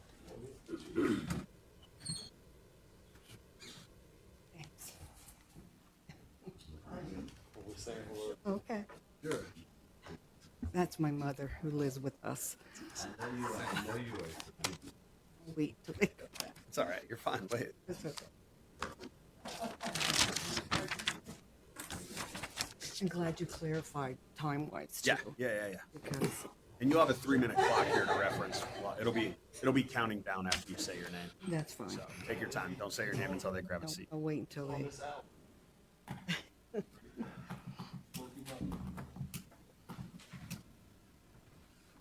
is the perfect time. It's not Rick, it's Don across the box. Okay. All right. I think we're ready for you. Okay. Good afternoon, Commissioners. Thank you so much for allocating your time for us to make our presentation before you. My name is Deb Donahue, and I'm currently serving as the chair of the Harrisburg Riverboat Society. I previously served on the board from 2016 to 2022. During that time, I served 4 years as chair and also during COVID. I was asked by the board in October of last year to rejoin the board as the chair after the sudden passing of the previous chair. With me this afternoon is Tom Farr, who is also a board member and serves on the chair of our operations committee. As many of you probably know, the riverboat has become an iconic part of the Harrisburg skyline for 38 years. During years 2024 and 26, they did not run. My understanding was, because I wasn't on the board then, that there was a sewage tank that had to be replaced, and in 2025, low water levels. Even though they tried numerous times to put the boat in the water, it didn't happen. Just since May of this year, actually Memorial Day weekend when we started, you can tell that Harrisburg loves us. Our Facebook views went up 1,500%. Many folks come to the river every day, bicyclists, joggers, and the guests have the best views of Harrisburg, of our bright and unique and resilient boat. We want our guests to also take in a ball game, go to dinner downtown, or book a hotel room. As our founder would say, Mike Treffin, the riverboat is the people's boat. We serve all segments of our community. Our cruises include children, veterans, Sunday worshipers, music lovers, theater, and more things that we're having special this summer that are it's kind of a surprise. Our successes in 2023, that was the last year that they sailed before this year. We hosted 21,000 passengers, including 1,300 active military and veterans. We hailed individuals from 52 of the 67 counties, 40 states, Puerto Rico, and Canada. For Memorial Day this weekend, we had 2 veterans cruises with a dinner, was wonderful. And to date, we just again started sailing Memorial Day weekend. We've hosted over 1,000 passengers and counting. So we just begun. One last thing, I can go quickly here. The River School is something that is unique for us. We provide over $5,000 worth of free educational voyages to students in the Harrisburg School District with a certified teacher that teaches all hands-on activities and on weekends too for kindergarten grades up through age 12. So, any Yeah. questions? It's good to see it back in the water. I was driving the other day and saw it in the water. Do you guys get any support from the city of Harrisburg for tourism money? I'm sorry, could you No. repeat? Do you get any support from the city of Harrisburg for tourism money? None whatsoever, other than, I'm Tom Farr, by the way. I've been an operations director. Mike Treffin put me on here 15 years ago, and they will not allow me to leave. So I'm still a board member. You got trapped. What we do is we do have, if you remember where Bowers Marina used to be over on City Island, we have a program set up with the city that we will provide educational programs to the city of Harrisburg students, provided that they do not charge us rent for the area that we don't rent it. It's a parking area. So that's the only agreement we actually So a have. subsidy for where you're parking. What else do you have? We also have, if you know where the log cabin is, Commissioner, Mhm. we, again, I was not on the board when this happened, but we have partnered with the city. We are getting a federal grant that we're going to start rehabbing that log cabin in the spring. And we're doing it in conjunction with Dauphin County VOTEC. We're going to help. So it's a That's teaching great. tool for them Well, too. I'm more interested in tourism money because this is a tourism icon and it's in the city and it's not getting city tourism. That's all I was trying to understand. There's no real funding. If I could just mention one thing that's going to be happening within the next 2 years here, okay? What's going to happen is you're familiar with like the wine trail, the chocolate trails that take place. We're going to have a boat trail. And it's going to start in Wrightsville, PA, with the Chief Uncas. If you're familiar with that, the electric boat down there that used to be from the Bush family. All right. Then it's going to move up to Harrisburg. So this is going to be like different boat areas that you'll be able to go to coming from other states or as tourism. So you'll move to Harrisburg, prior to Susquehanna. Then you're probably familiar, Sunbury now is building a riverboat. It's going to probably be the capacity of about 200, 220 passengers. It's going to be probably to a degree competing with us. But if we can develop this trail starting in Wrightsville, Harrisburg, Sunbury, and then it'll end up in Williamsport, PA with the, if you're familiar, the Hiawatha riverboat up there. So it's going to bring a lot of tourists to Pennsylvania and to our particular area here. It's going to be very helpful, I think, for Harrisburg. It'll be a boat trail. Instead of a wine trail, chocolate trail, ice cream trail, a boat trail. So we should be very proud of that. And then I want to say one other thing. Every state has a boat. The history of Harrisburg cannot be told without mentioning the Pride of the Susquehanna. Thank you. I'm just wondering, because I know how many repairs that had to be made. I know, there was a significant amount of investment that occurred. Who were the partners that assisted you in trying to get this back into the water? Well, who are our partners, you're asking? I mean, I thought I had a meeting with some folks, when I wasn't on the board. Right. Yes. Right. Okay. And they were talking about the extensive amount that the U.S. Coast Guard was requiring, the upgrades, the internal investments that were required, and it was not in the water for a while. Right. For that year, 2024. So Right. how did you get those resources and get back in the water? Well, we went to Craig Eschenauer. You're familiar with Eschenauer's? Yep. Eschenauer and Sons. He's been a big benefactor to us. And we appealed to him. He happened to have a welder over there that can weld nautical, maritime welding. He's certified in that. And Craig gave us a good deal instead of $29,000 to put this gray water tank in underneath the men's room. He gave us a better deal at around $18,000. That was just a matter of a number of us board members putting up money of our own and trying to raise as much as we could. Together. You figured out a way to piece it together. We did, but we do have a line of credit that Yes. Deb can attest to that we're paying down. I've only been back about 4 months as the chair. We're getting there. It's good to see it back in the water. Thank you. That's what everybody's been saying. Come visit us. Yes. We will. It's good If to be there's something back in special the happening, water. if there's something special happening, invite us out. We would love to come. Thank you so much for all the work you all do. Sure. Yeah. Thank you. It was an honor being here. Yeah. Thank you. You've never been on it, Eric? What Oh my would it goodness. take for us to do a Dauphin Oh, County my night on the goodness. riverboat? Just call the office. Set that and up. we'll take care of it. Yeah, we'd love to do that. Yeah. Yeah. It'll be fun. Yep. All right. Thanks. Next up, Harrisburg Area YMCA. So I'd be stuck on a boat with the three of you. You're saying you're okay with that? Thank goodness the river's only at 1.5 feet. I'm going to start taking swimming lessons. Harrisburg Board Game Alliance.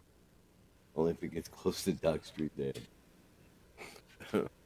Harrisburg Delta Education and Community Service Foundation. I suspect my folks aren't here yet. Yeah, for the- They're on their way. That's okay. Harrisburg Downtown Improvement District. Yep, we'll get there. Harrisburg Grassroots Summer League.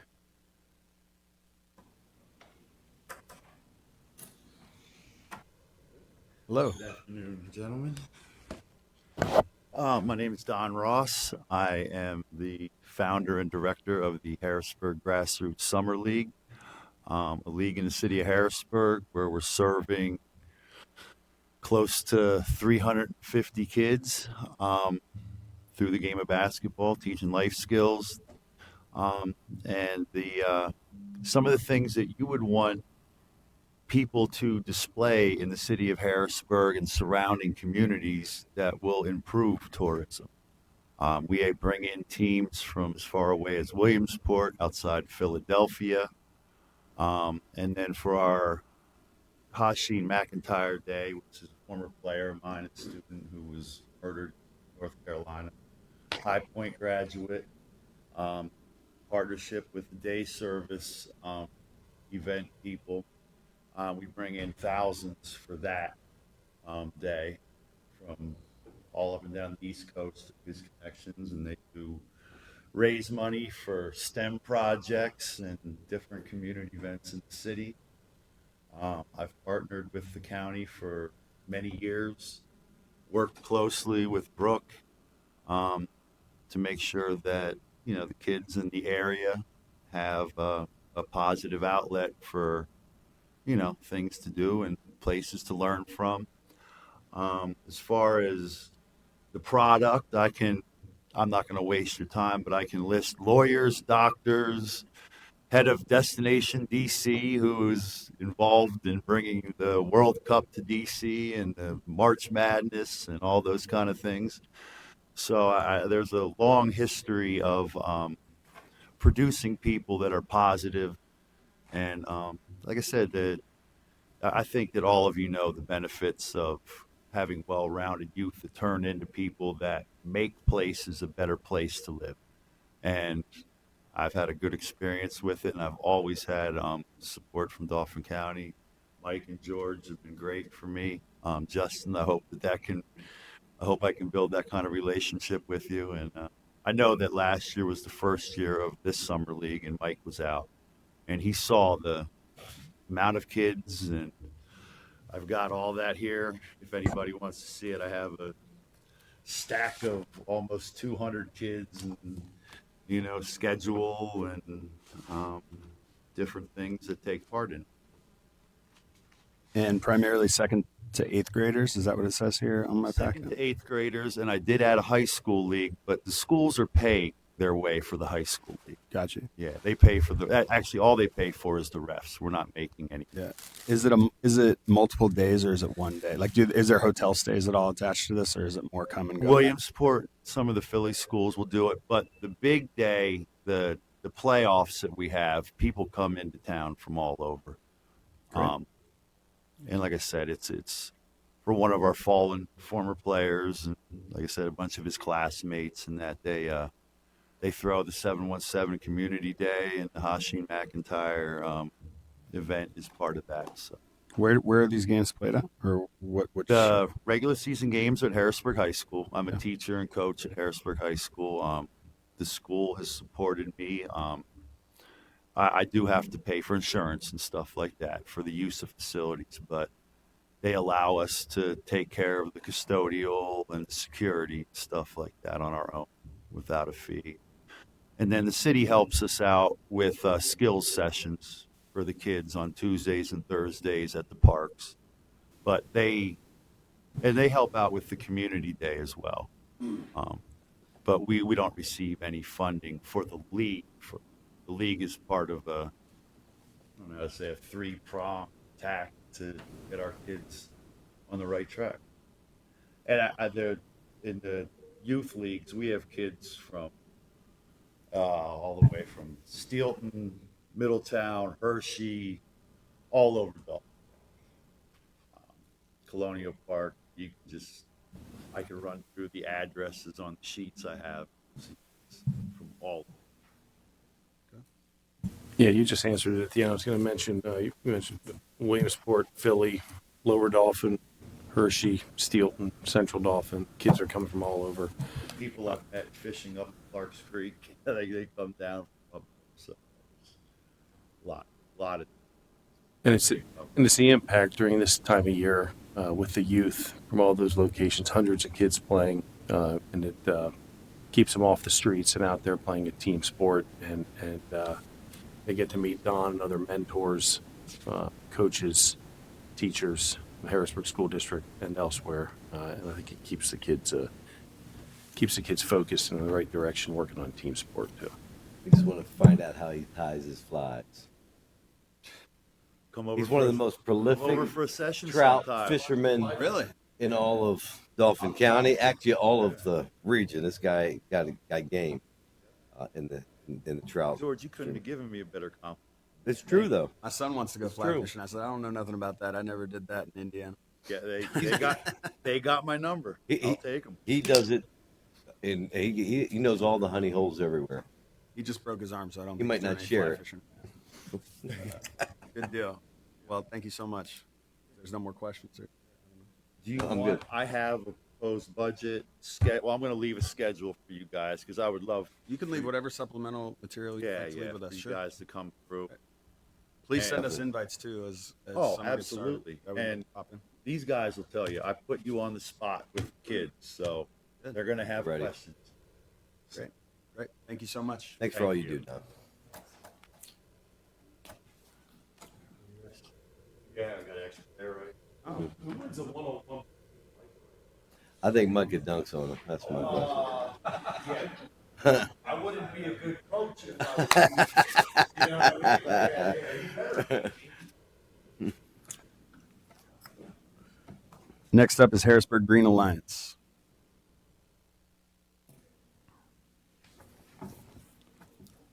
Harrisburg Heat Pro Soc. Oh, sorry. Harrisburg Green Alliance. Sorry. I didn't see anybody coming up. Good at first, afternoon. Yep. My apologies. Good afternoon. Thank you for having me. Thanks for being here. So Harrisburg Green Alliance is a new nonprofit organization. Just received our 501c3 last summer. We have a mission, work on projects that are going to retain and attract residents, businesses, and tourism. Based on a conservancy model, it seems to be a nationwide movement for mid-sized cities, private-public partnership. So we want to work closely with the city of Harrisburg. They're got their hands full with basic services. What can we do to go above and beyond, help Harrisburg get to the next level?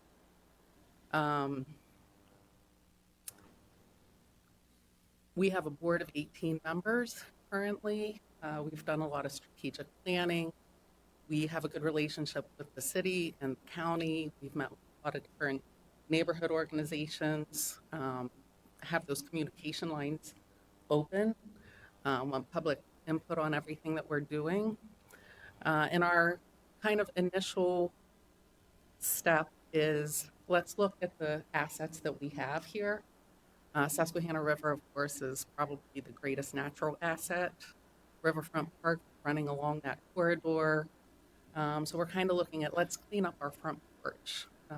As people enter the city, the entrance on North Front Street through Riverfront Park, down to the entrance on South 2nd Street. Let's take what we have, clean it up, enhance it, fix some infrastructure, add and repair lighting throughout the park. And, start with that, clean up the entrance. That's going to benefit residents, draw in tourists, and help the region overall. So our application specifically was looking at, we have a large corridor project that we're looking at that I provided information on. Mm-hmm. For this grant specifically, we were looking at Kunkel Plaza and medians on Forster Street. So Kunkel Plaza, central gathering place, all the festivals, very visible. We have support from the Kunkel Foundation to improve that area. Should have construction-ready plans this week. Going to start with the plannings and beautification, with a second phase looking at the lighting and infrastructure that's needed there. Forster Street medians, it's just one of the busiest corridors into the city. So we just think those are two key locations to start with, make the improvements there. But again, we want to stretch that through the whole riverfront corridor. Great, thank you. Do you have city participation with any tourism money? We have a meeting coming up with the mayor, Okay. give her an update on where we're at. Again, hoping to have those construction-ready plans. They're doing final visit today. Great. Should have those in hand, and then we'll be meeting for next month.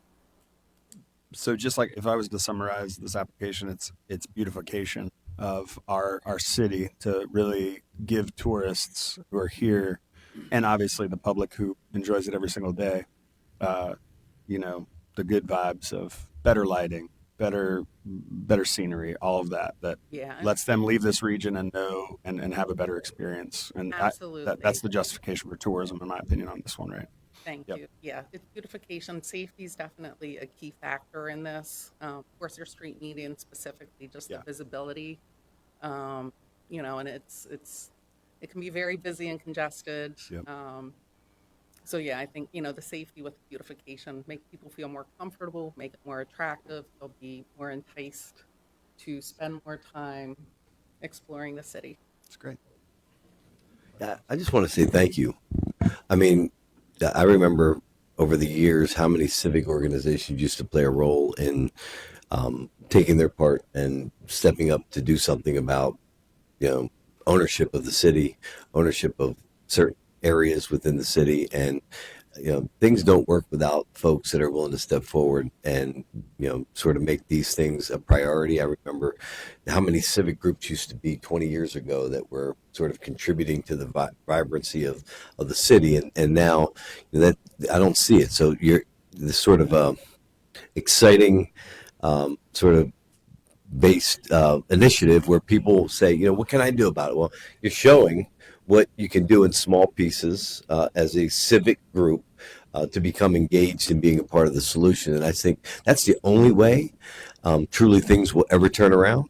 It's not going to happen through some sort of government leader or some sort of overall, you know, something coming down from heaven. It's going to happen by independent groups getting involved, playing a specific role, knowing what their lane is, and doing it in cooperation and tandem with a specific intention of trying to see the community and the city be a better place. So I want to thank you for taking that initiative. So for me to understand, who are your board members? I'm not familiar with your organization. So Dave Shankweiler is our chair. I got it. Okay. He used to own Central Penn Business Yep. Journal, and so he's traveled a lot to different, obviously, cities throughout the country. Got it. Capital cities of the states. That kind of was his inspiration. Understood. He got together with local business leaders and residents. He has a home uptown Harrisburg, and basically said, "What can we do? You know, what can we do as a group to help the city?" And this is where we kind of explored the conservancy idea, and it came from. And I will say, long-term maintenance is a very key piece of our organization as well. We're not looking to clean things up, enhance it, and walk away. We're budgeting for 5 years maintenance up front. And at that 5 years, again, we're hoping to have kind of partner organizations for different areas. It's going to be a long-term renewal maintenance plan with it. I'll end with thank you. Thank you. Thanks for having me. Yep. Your ask of $10,000, is that enough to accomplish what you're looking to do here? So we actually have a $4 million, the Oh, project on the- overall Okay. is $4 million. Again, just kind of looking at those two pieces of Forester Street and Kunkel. Mhm. We have some funds in hand to help with plans. We have some funds in hand to help with kind of phase one for Kunkel Plaza for the plantings. The Department of General Services is ready to step in and help us with Forester medians. There's a nursery who will give us either free or highly discounted plantings for the medians. So we have some willing partners ready and able to go. So we think this would be a good start. Yep. Fabulous. Okay. Thank you so much. Thank you. For those who have entered the room, just to say how the process is going, you'll come to the mic when your name of your organization is called. You'll state your name. The clock will start with a 3-minute timer. You'll have 3 minutes to kind of just share anything about your grant application that you would like to. You can keep it even under 3 minutes. That's fine too. We'll ask questions that are relevant to questions we might have about your application specifically, or just curious about your project. We're trying to keep them to 5 minutes each if possible. And some of you might have came in and your name was already read because we were ahead of schedule. Your name will get reread here in a little bit once we get through the list. Harrisburg Heat Pro Soccer.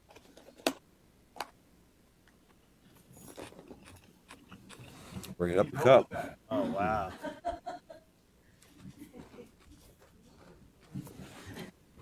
Drink out of that. Put something in there for. Even in the championship, we had to bring this first championship every year.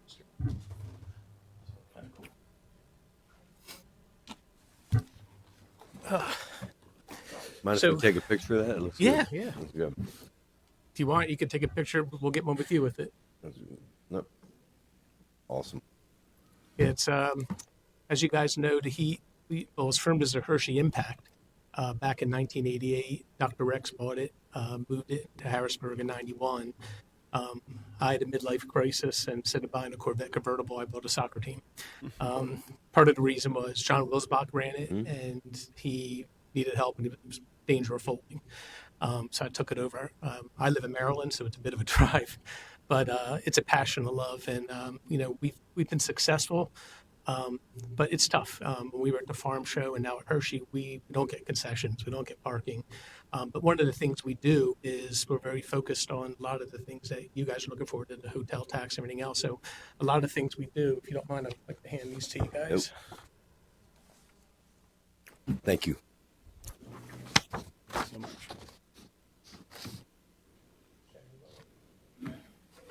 I see you got Wilsbach in the pictures. Yeah. I was able to get him to be the announcer for the championship out in Omaha. That's pretty cool. Yeah, so he was excited. I told him no matter what happens, he has to be down on the field.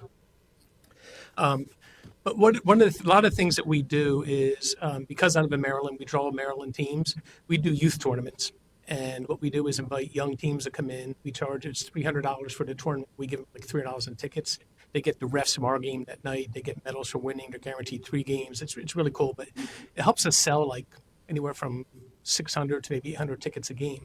And a lot of those teams are coming from New York, New Jersey, Maryland, Philadelphia, Delaware, and a lot of them stay over.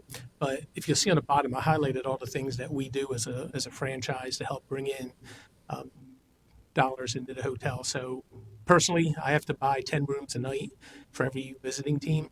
I also have to buy rooms for the refs. Visiting teams usually will stay an extra night. That's on them. And a lot of times they'll get extra rooms. But the tryouts, we do 2 or 3 of those a year. We work with Matt over at the Hilton across the street. Actually, I just texted him to see if he wants a picture of the trophy. And also, Mike was kind enough to hook me up with Randy over at Redline, but they're in the process of being sold. And then we did some stuff with the Quality Inn over in Shipoke, is that how you say it? But we work on other ones as well. We try to do partnerships with hotels where we can like get a code and try to steer more people their way. But we've been pretty successful bringing people in. Our goal really is we just hired someone today to help us with not just sales, but with more groups coming in, especially these youth groups. Right now, today, we came out of society where it was like everyone gets a trophy. Now they don't get anything. So what we do is we do Parade of Champions and these tournaments where Parade of Champions, we call all the teams that came in first and second in the youth leagues around here. And then we invite them in and we give them medals. And it says the heat on the front, champions, all that stuff. The kids love it, the parents love it, but it's a great way for us to bring even more people in. And we reach, like I said, as far as we have kids from Chambersburg, Carlisle, Maryland, all over the place. Tell us about your new venue. So Hershey has been great. It's pretty cool to play in a historic building where Wilk got his 100. It's a little different. There's no elevators. So definitely get my work out there. This year, it was kind of a last-minute move to get there, and we had to switch to N2, which is still pro, but a different division, shorter season. We're waiting to hear back when Hershey gets their dates from AHL, if they can give us enough to play in M1 again. We need 15 dates to get 12. But this year, the 6 dates they gave us were 3 weekends in a row. One was Easter weekend, the other was spring break. So in all candor, we lost money. It was tough. But we're very optimistic about this year. We've already got a number of big groups that want to not only partner with us, but we also talk to a lot of youth groups about wanting to come in. So we're excited. It's a cool venue. When does the season run? Like when does Typically it start? December through April. Okay. But we do camps off season. We have actually a camp starts on next Monday. We're doing a partnership with a club called Hawk Rock. So we partner with youth clubs, and then we do some of our own. And then and sometimes those kids will come from far away. But we also have hotels for that because a lot of our players live out of state. So we'll bring them in and house them for that week while they're running the camps for us.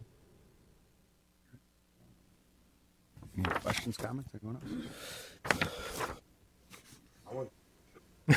Go ahead. You guys want a photo? All 3 of us? Sure. Let's do it. Why not? You want to? You just want to put it yeah. on the dais, and we'll just take a picture of us standing here. Make sure you get a good side. Which You want one's to that? snap a picture and send it to us? No, he doesn't. He's like, Eric, come on, what's your side job? It's actually. What do you want to say?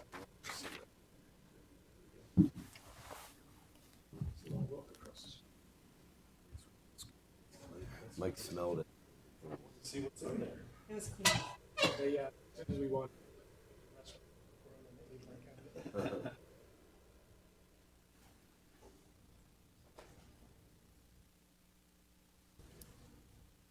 Great. Congratulations. Congratulations. No, I think we're good. Thank you. Be careful.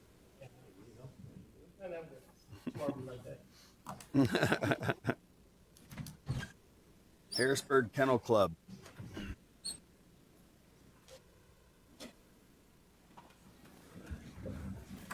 So they play it. That's where I wrestled state finals. Good afternoon. Hello. My name is Roseanne Deutsch, and I'm the president of the Harrisburg Kennel Club and also chair of the Blue and Gray Cluster Dog Shows, which are held every April for 5 days at the PA Farm Show Complex. Based in Harrisburg since 1935, for the past 91 years, we're a member club of the American Kennel Club and one of their 253 member clubs in Pennsylvania. Our dog shows are held under the umbrella of the Blue and Gray Cluster, with Harrisburg Kennel Club being the host club and in partnership with Lebanon County and Mason and Dixon Kennel Clubs. Our shows are one of the most well-attended AKC dog shows on the East Coast, held in high regard for more than 68 years, held at the Farm Show Complex. This April, our dog shows brought in entries of almost 8,000 dogs. The 5 days of shows translate to potentially more than $4 million brought into the local economy for our event, according to AKC's financial impact statement. Large spectator gates can generate additional revenues for the Harrisburg area, and this year we had 660 spectators over the 5 days. Local area businesses gain revenue from exhibitors and spectators, including hotels, restaurants, gas stations, airports, veterinarians, catering services, EMS, etc. With our shows being held in Harrisburg, area attractions in Harrisburg and Hershey are well known to our out-of-state and international travelers who frequent a lot of the tourist attractions in the areas. And some exhibitors actually extend their stays beyond our show dates for vacations. Our shows do conflict every year, though, however, with Georgia and Rhode Island shows on the same dates, and exhibitors have flexibility on where to attend. So it's important our events are the most attractive and most affordable. We're fortunate to attract exhibitors from far-reaching areas all across the United States and internationally. Affordability is key for good attendance, and we work hard to try to minimize our fees for our exhibitors so that we do not have a negative impact on attendance and a negative impact on the overall revenue to the Harrisburg area. We appreciate being a past recipient of DCED's tourism grants, and it has had a positive impact on our budget, enabling us to continue to afford to hold our shows at the Farm Show Complex. And it's also helped us to maintain reasonable exhibitor fees, thus attracting more entries. Thank you again for your past support, and thank you for your time and consideration of our 2026 application. Thank you so much, Roseanne. Any questions?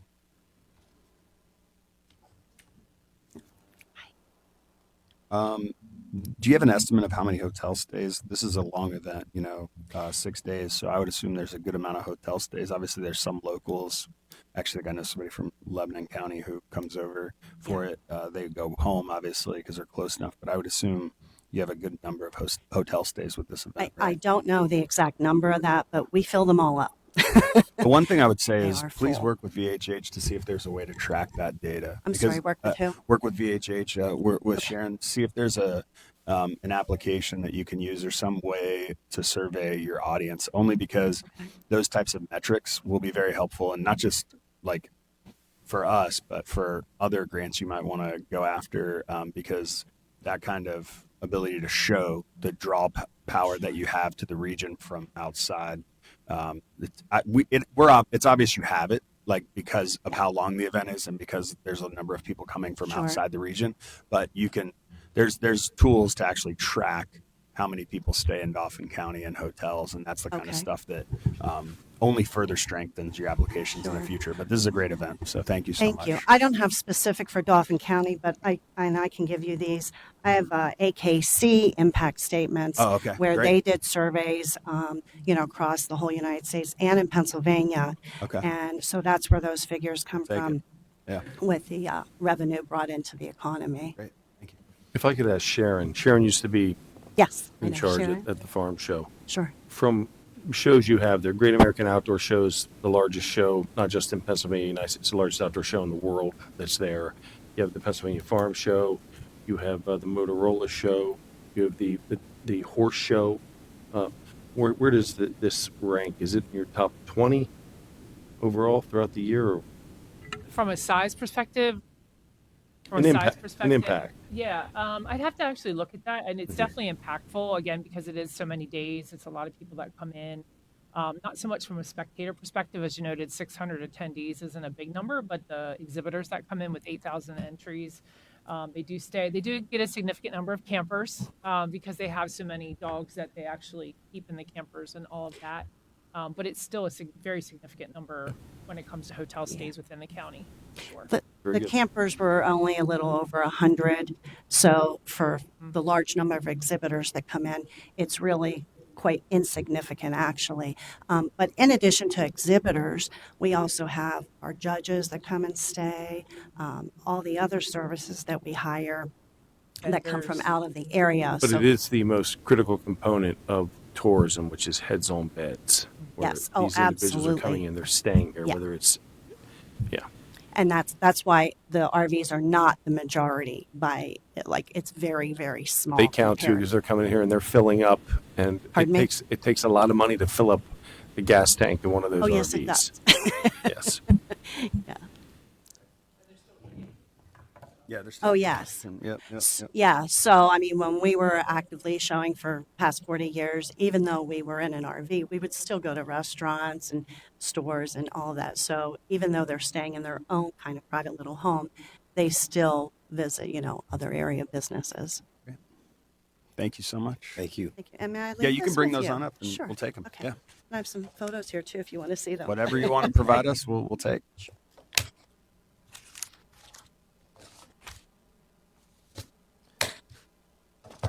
You see that new business in Homelstown that's selling dog ice cream? And like they only serve dogs. Interesting. They are packed. I'm telling you, I drove past here the other day. They had people waiting around the corner. Harrisburg Regional Chamber in Creedick.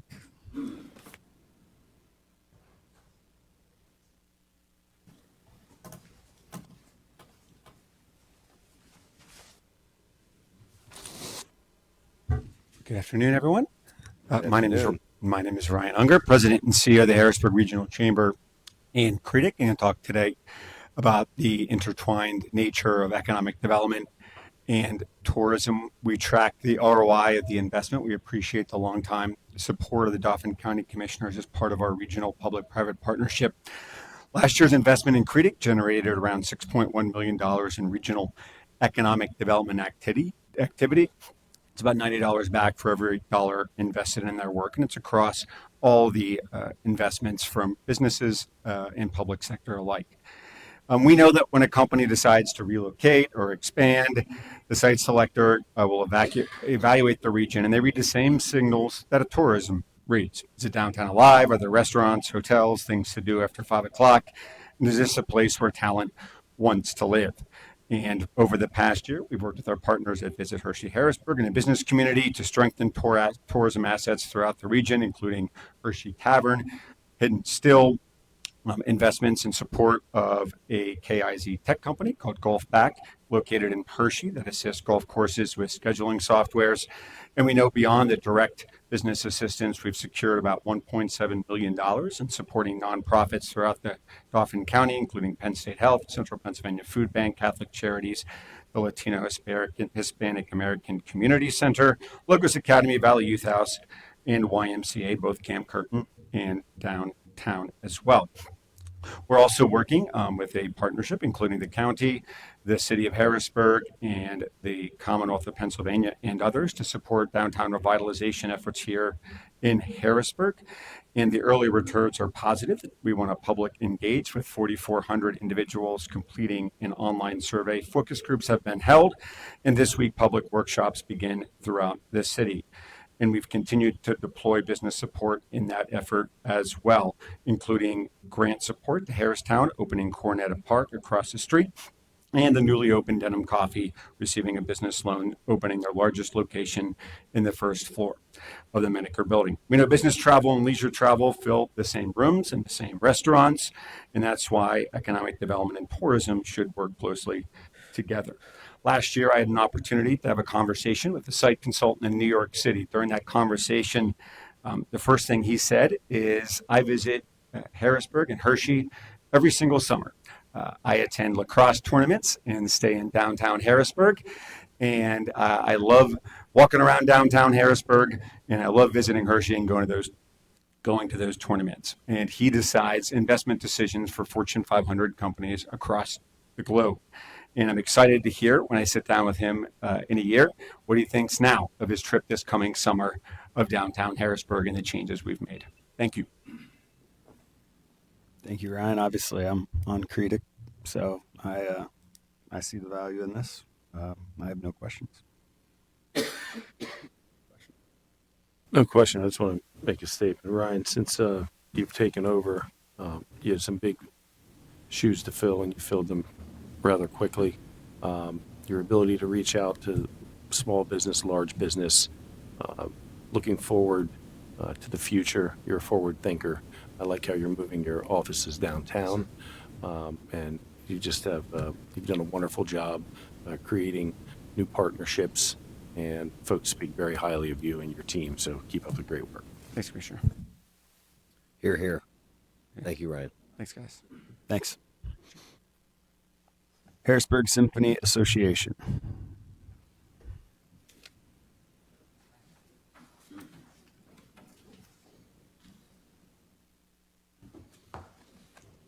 Good afternoon. Hello. Good afternoon. Yep. Do you hear me?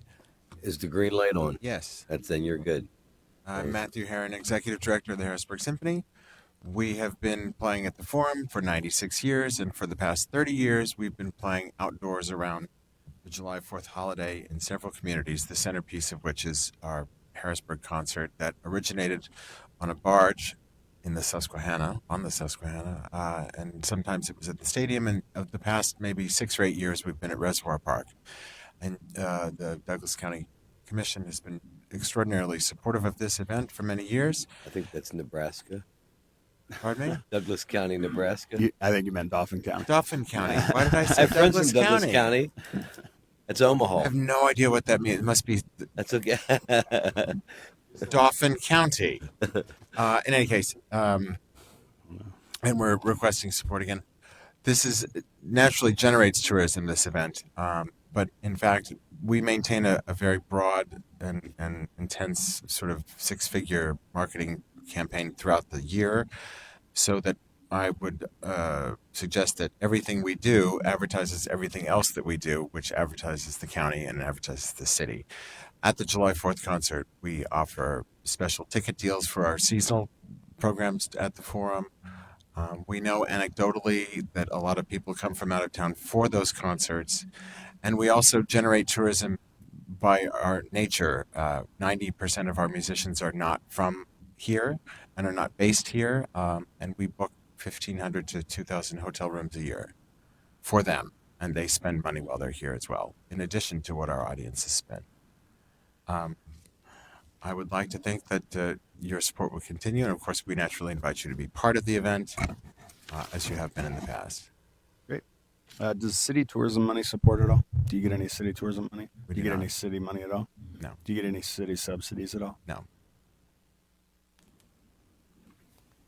Keep up the great work. I mean, the impacts and the numbers. Thank you. Year in and year out. Thank you. And you continue to provide quality performances and shows. Could you give us just an idea of upcoming events that we may be interested in? addition to this one? No, but you usually have sort of some, it's not all symphony music. Correct. There are obviously entrees in different genres and there's types of music. Broadway and rock and R&B and Motown and all of that. We start at the Forum. We start the last weekend in September. But I will give you brochure. I've just brought materials about this particular series. This online? is summer, and everything else is online. Awesome. Yep. Fabulous. Thank you so much. Thank you. Doug? That's okay. Go through the whole list. Show up because if they get read again, they're not here. It is in Omaha, Nebraska. All right, I'm going to go through the entire list of individuals who were not here when we read, and Eastern PA Hockey, Friends of Midtown, okay, Gradsboro Parks and Rec. I just want to read it one more time so they all got their chance to be read full time. Growing Every Mind, Harmony Horizon Alliance, Harrisburg Area YMCA. Come on up. And you didn't miss your portion, just to be clear. We started about 15 minutes early, and there were people here, so we just read through the list. So just want you to know you did not. You were here on time. We were just ahead of schedule. Wanted to make sure to keep moving. Good afternoon. How are you?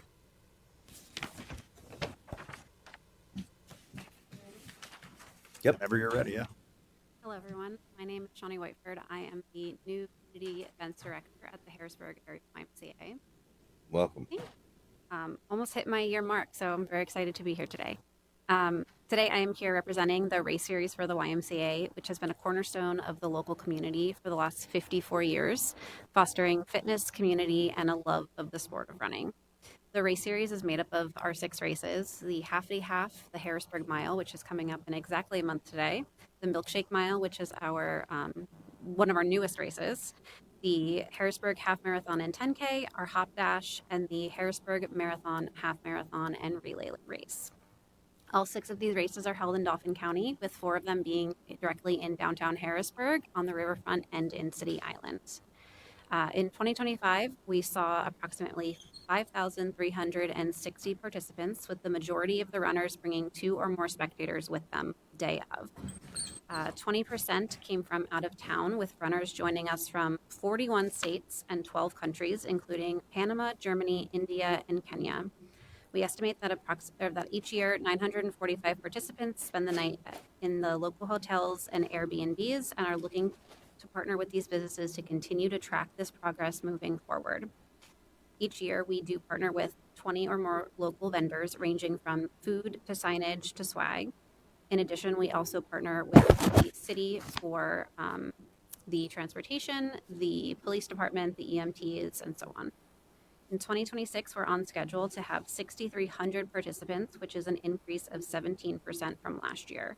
As we continue to grow, we look forward to working with better partnerships in local businesses and ensuring that all of our out-of-state runners are encouraged to visit the large list of fantastic hotels, restaurants, and activities that Dauphin County has to offer.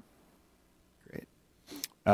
Being that any of these, maybe even all of these, take place in the city, any city tourism money? No, not Okay.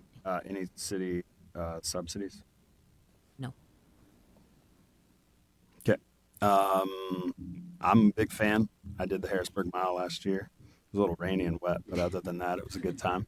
Is it rainy and wet every year? Is that how it goes every year? I got poured on. I was like, I can't really sprint all out on this pavement. I'm going to slide all over the place. So it gave me a reason to slow down. Weather. What was that? There's the request in for better weather this year, so well, we'll send those prayers up and see what happens. But yeah, so we're a month away from that. I bet my buddies are going to get me roped into it again. But no, you guys do a great job putting on the run. It was a good time. So thank you for all you do. And I know there's a lot of these are ones that people look forward to. So I just appreciate all the YDUs, and their running events are, I think, a staple of downtown. It'd be great to have additional partnerships. Have you approached the city about support? And what are their answers? it's okay. Yes. Your face But tells us. yes. Yeah. But are they saying they have no tourism monies? And have you asked them specifically for tourism support? Yes. Okay. They do have tourism money. Just Yes. okay. Yeah. Well, I for one see the value that this brings a ton of people downtown. Spends a lot of our local. Do you have any metrics on how many of your runners are from out of the county? I do actually. I don't need So- that. I'm just saying those would be helpful metrics to make sure you're in your application, which I haven't looked at your application front to back. It might be in there.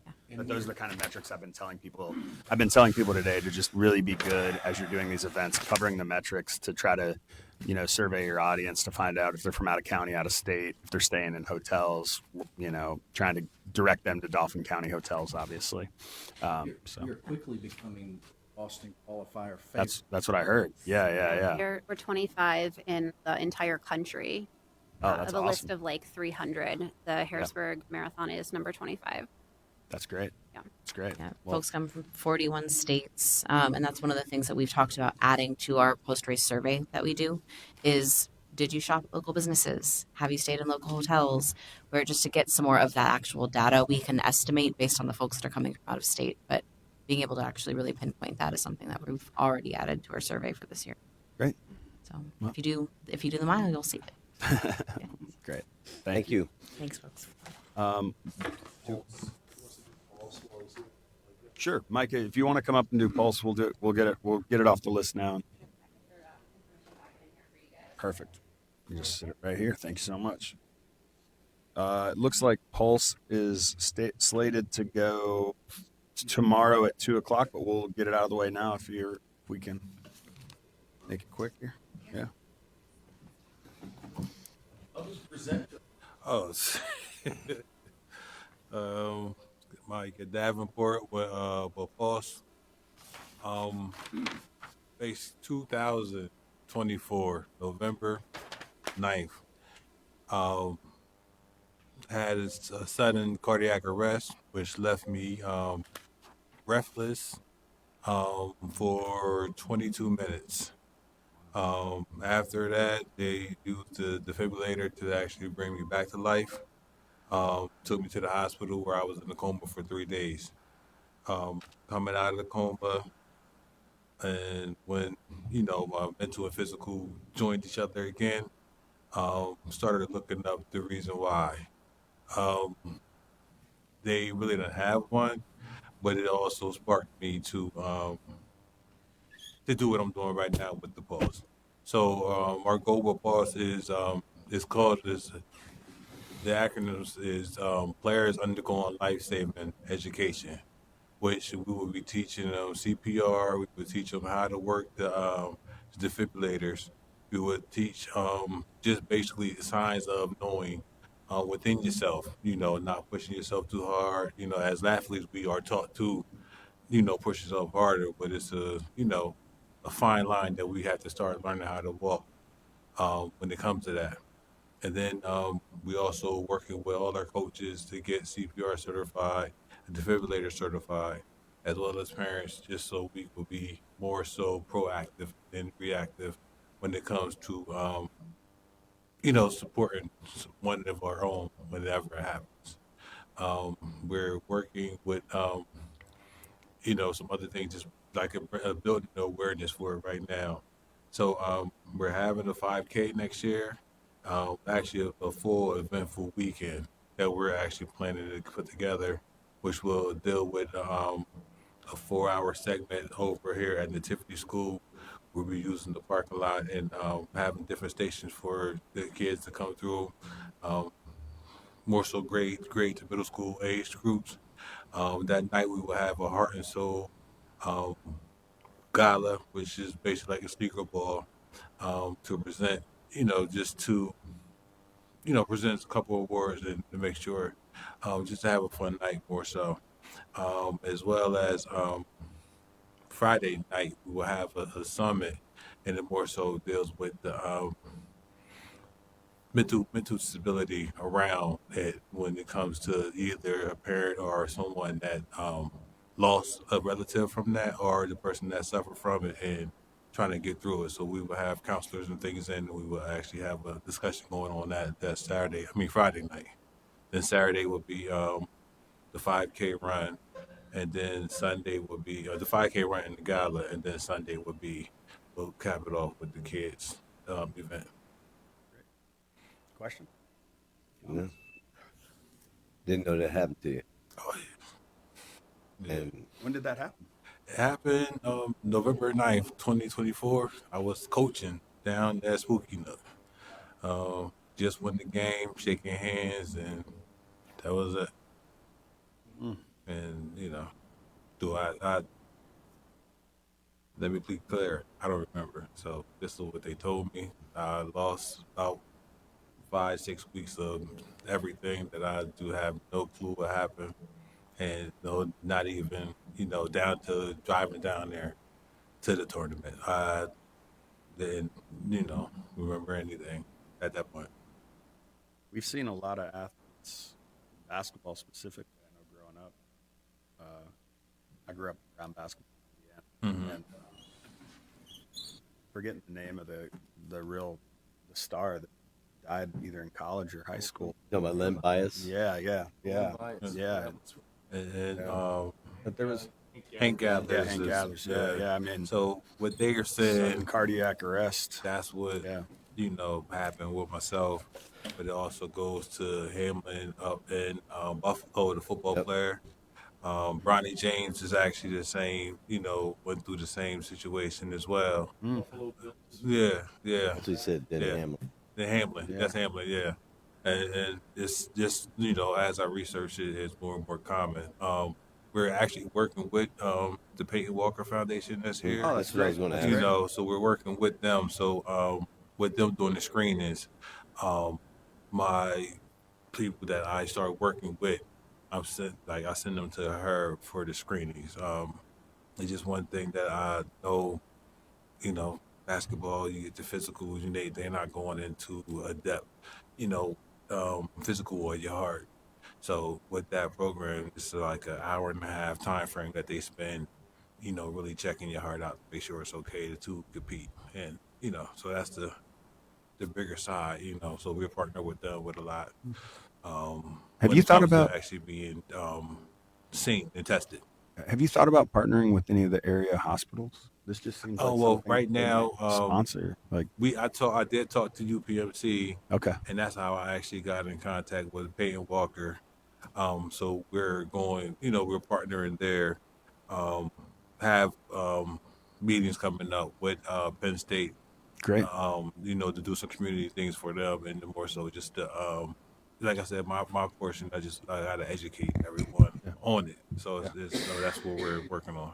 Well, that's good work. Getting screenings for these athletes is a good thing. So, all right, thank you. All right, thank you. With that, till tomorrow. Yeah, if I would have known that's what you were trying to do, I would have got you in earlier. I'm sorry you had to sit here the whole time. I need to get a secretary or somebody to help me out. I thought it all myself. All right, Mike.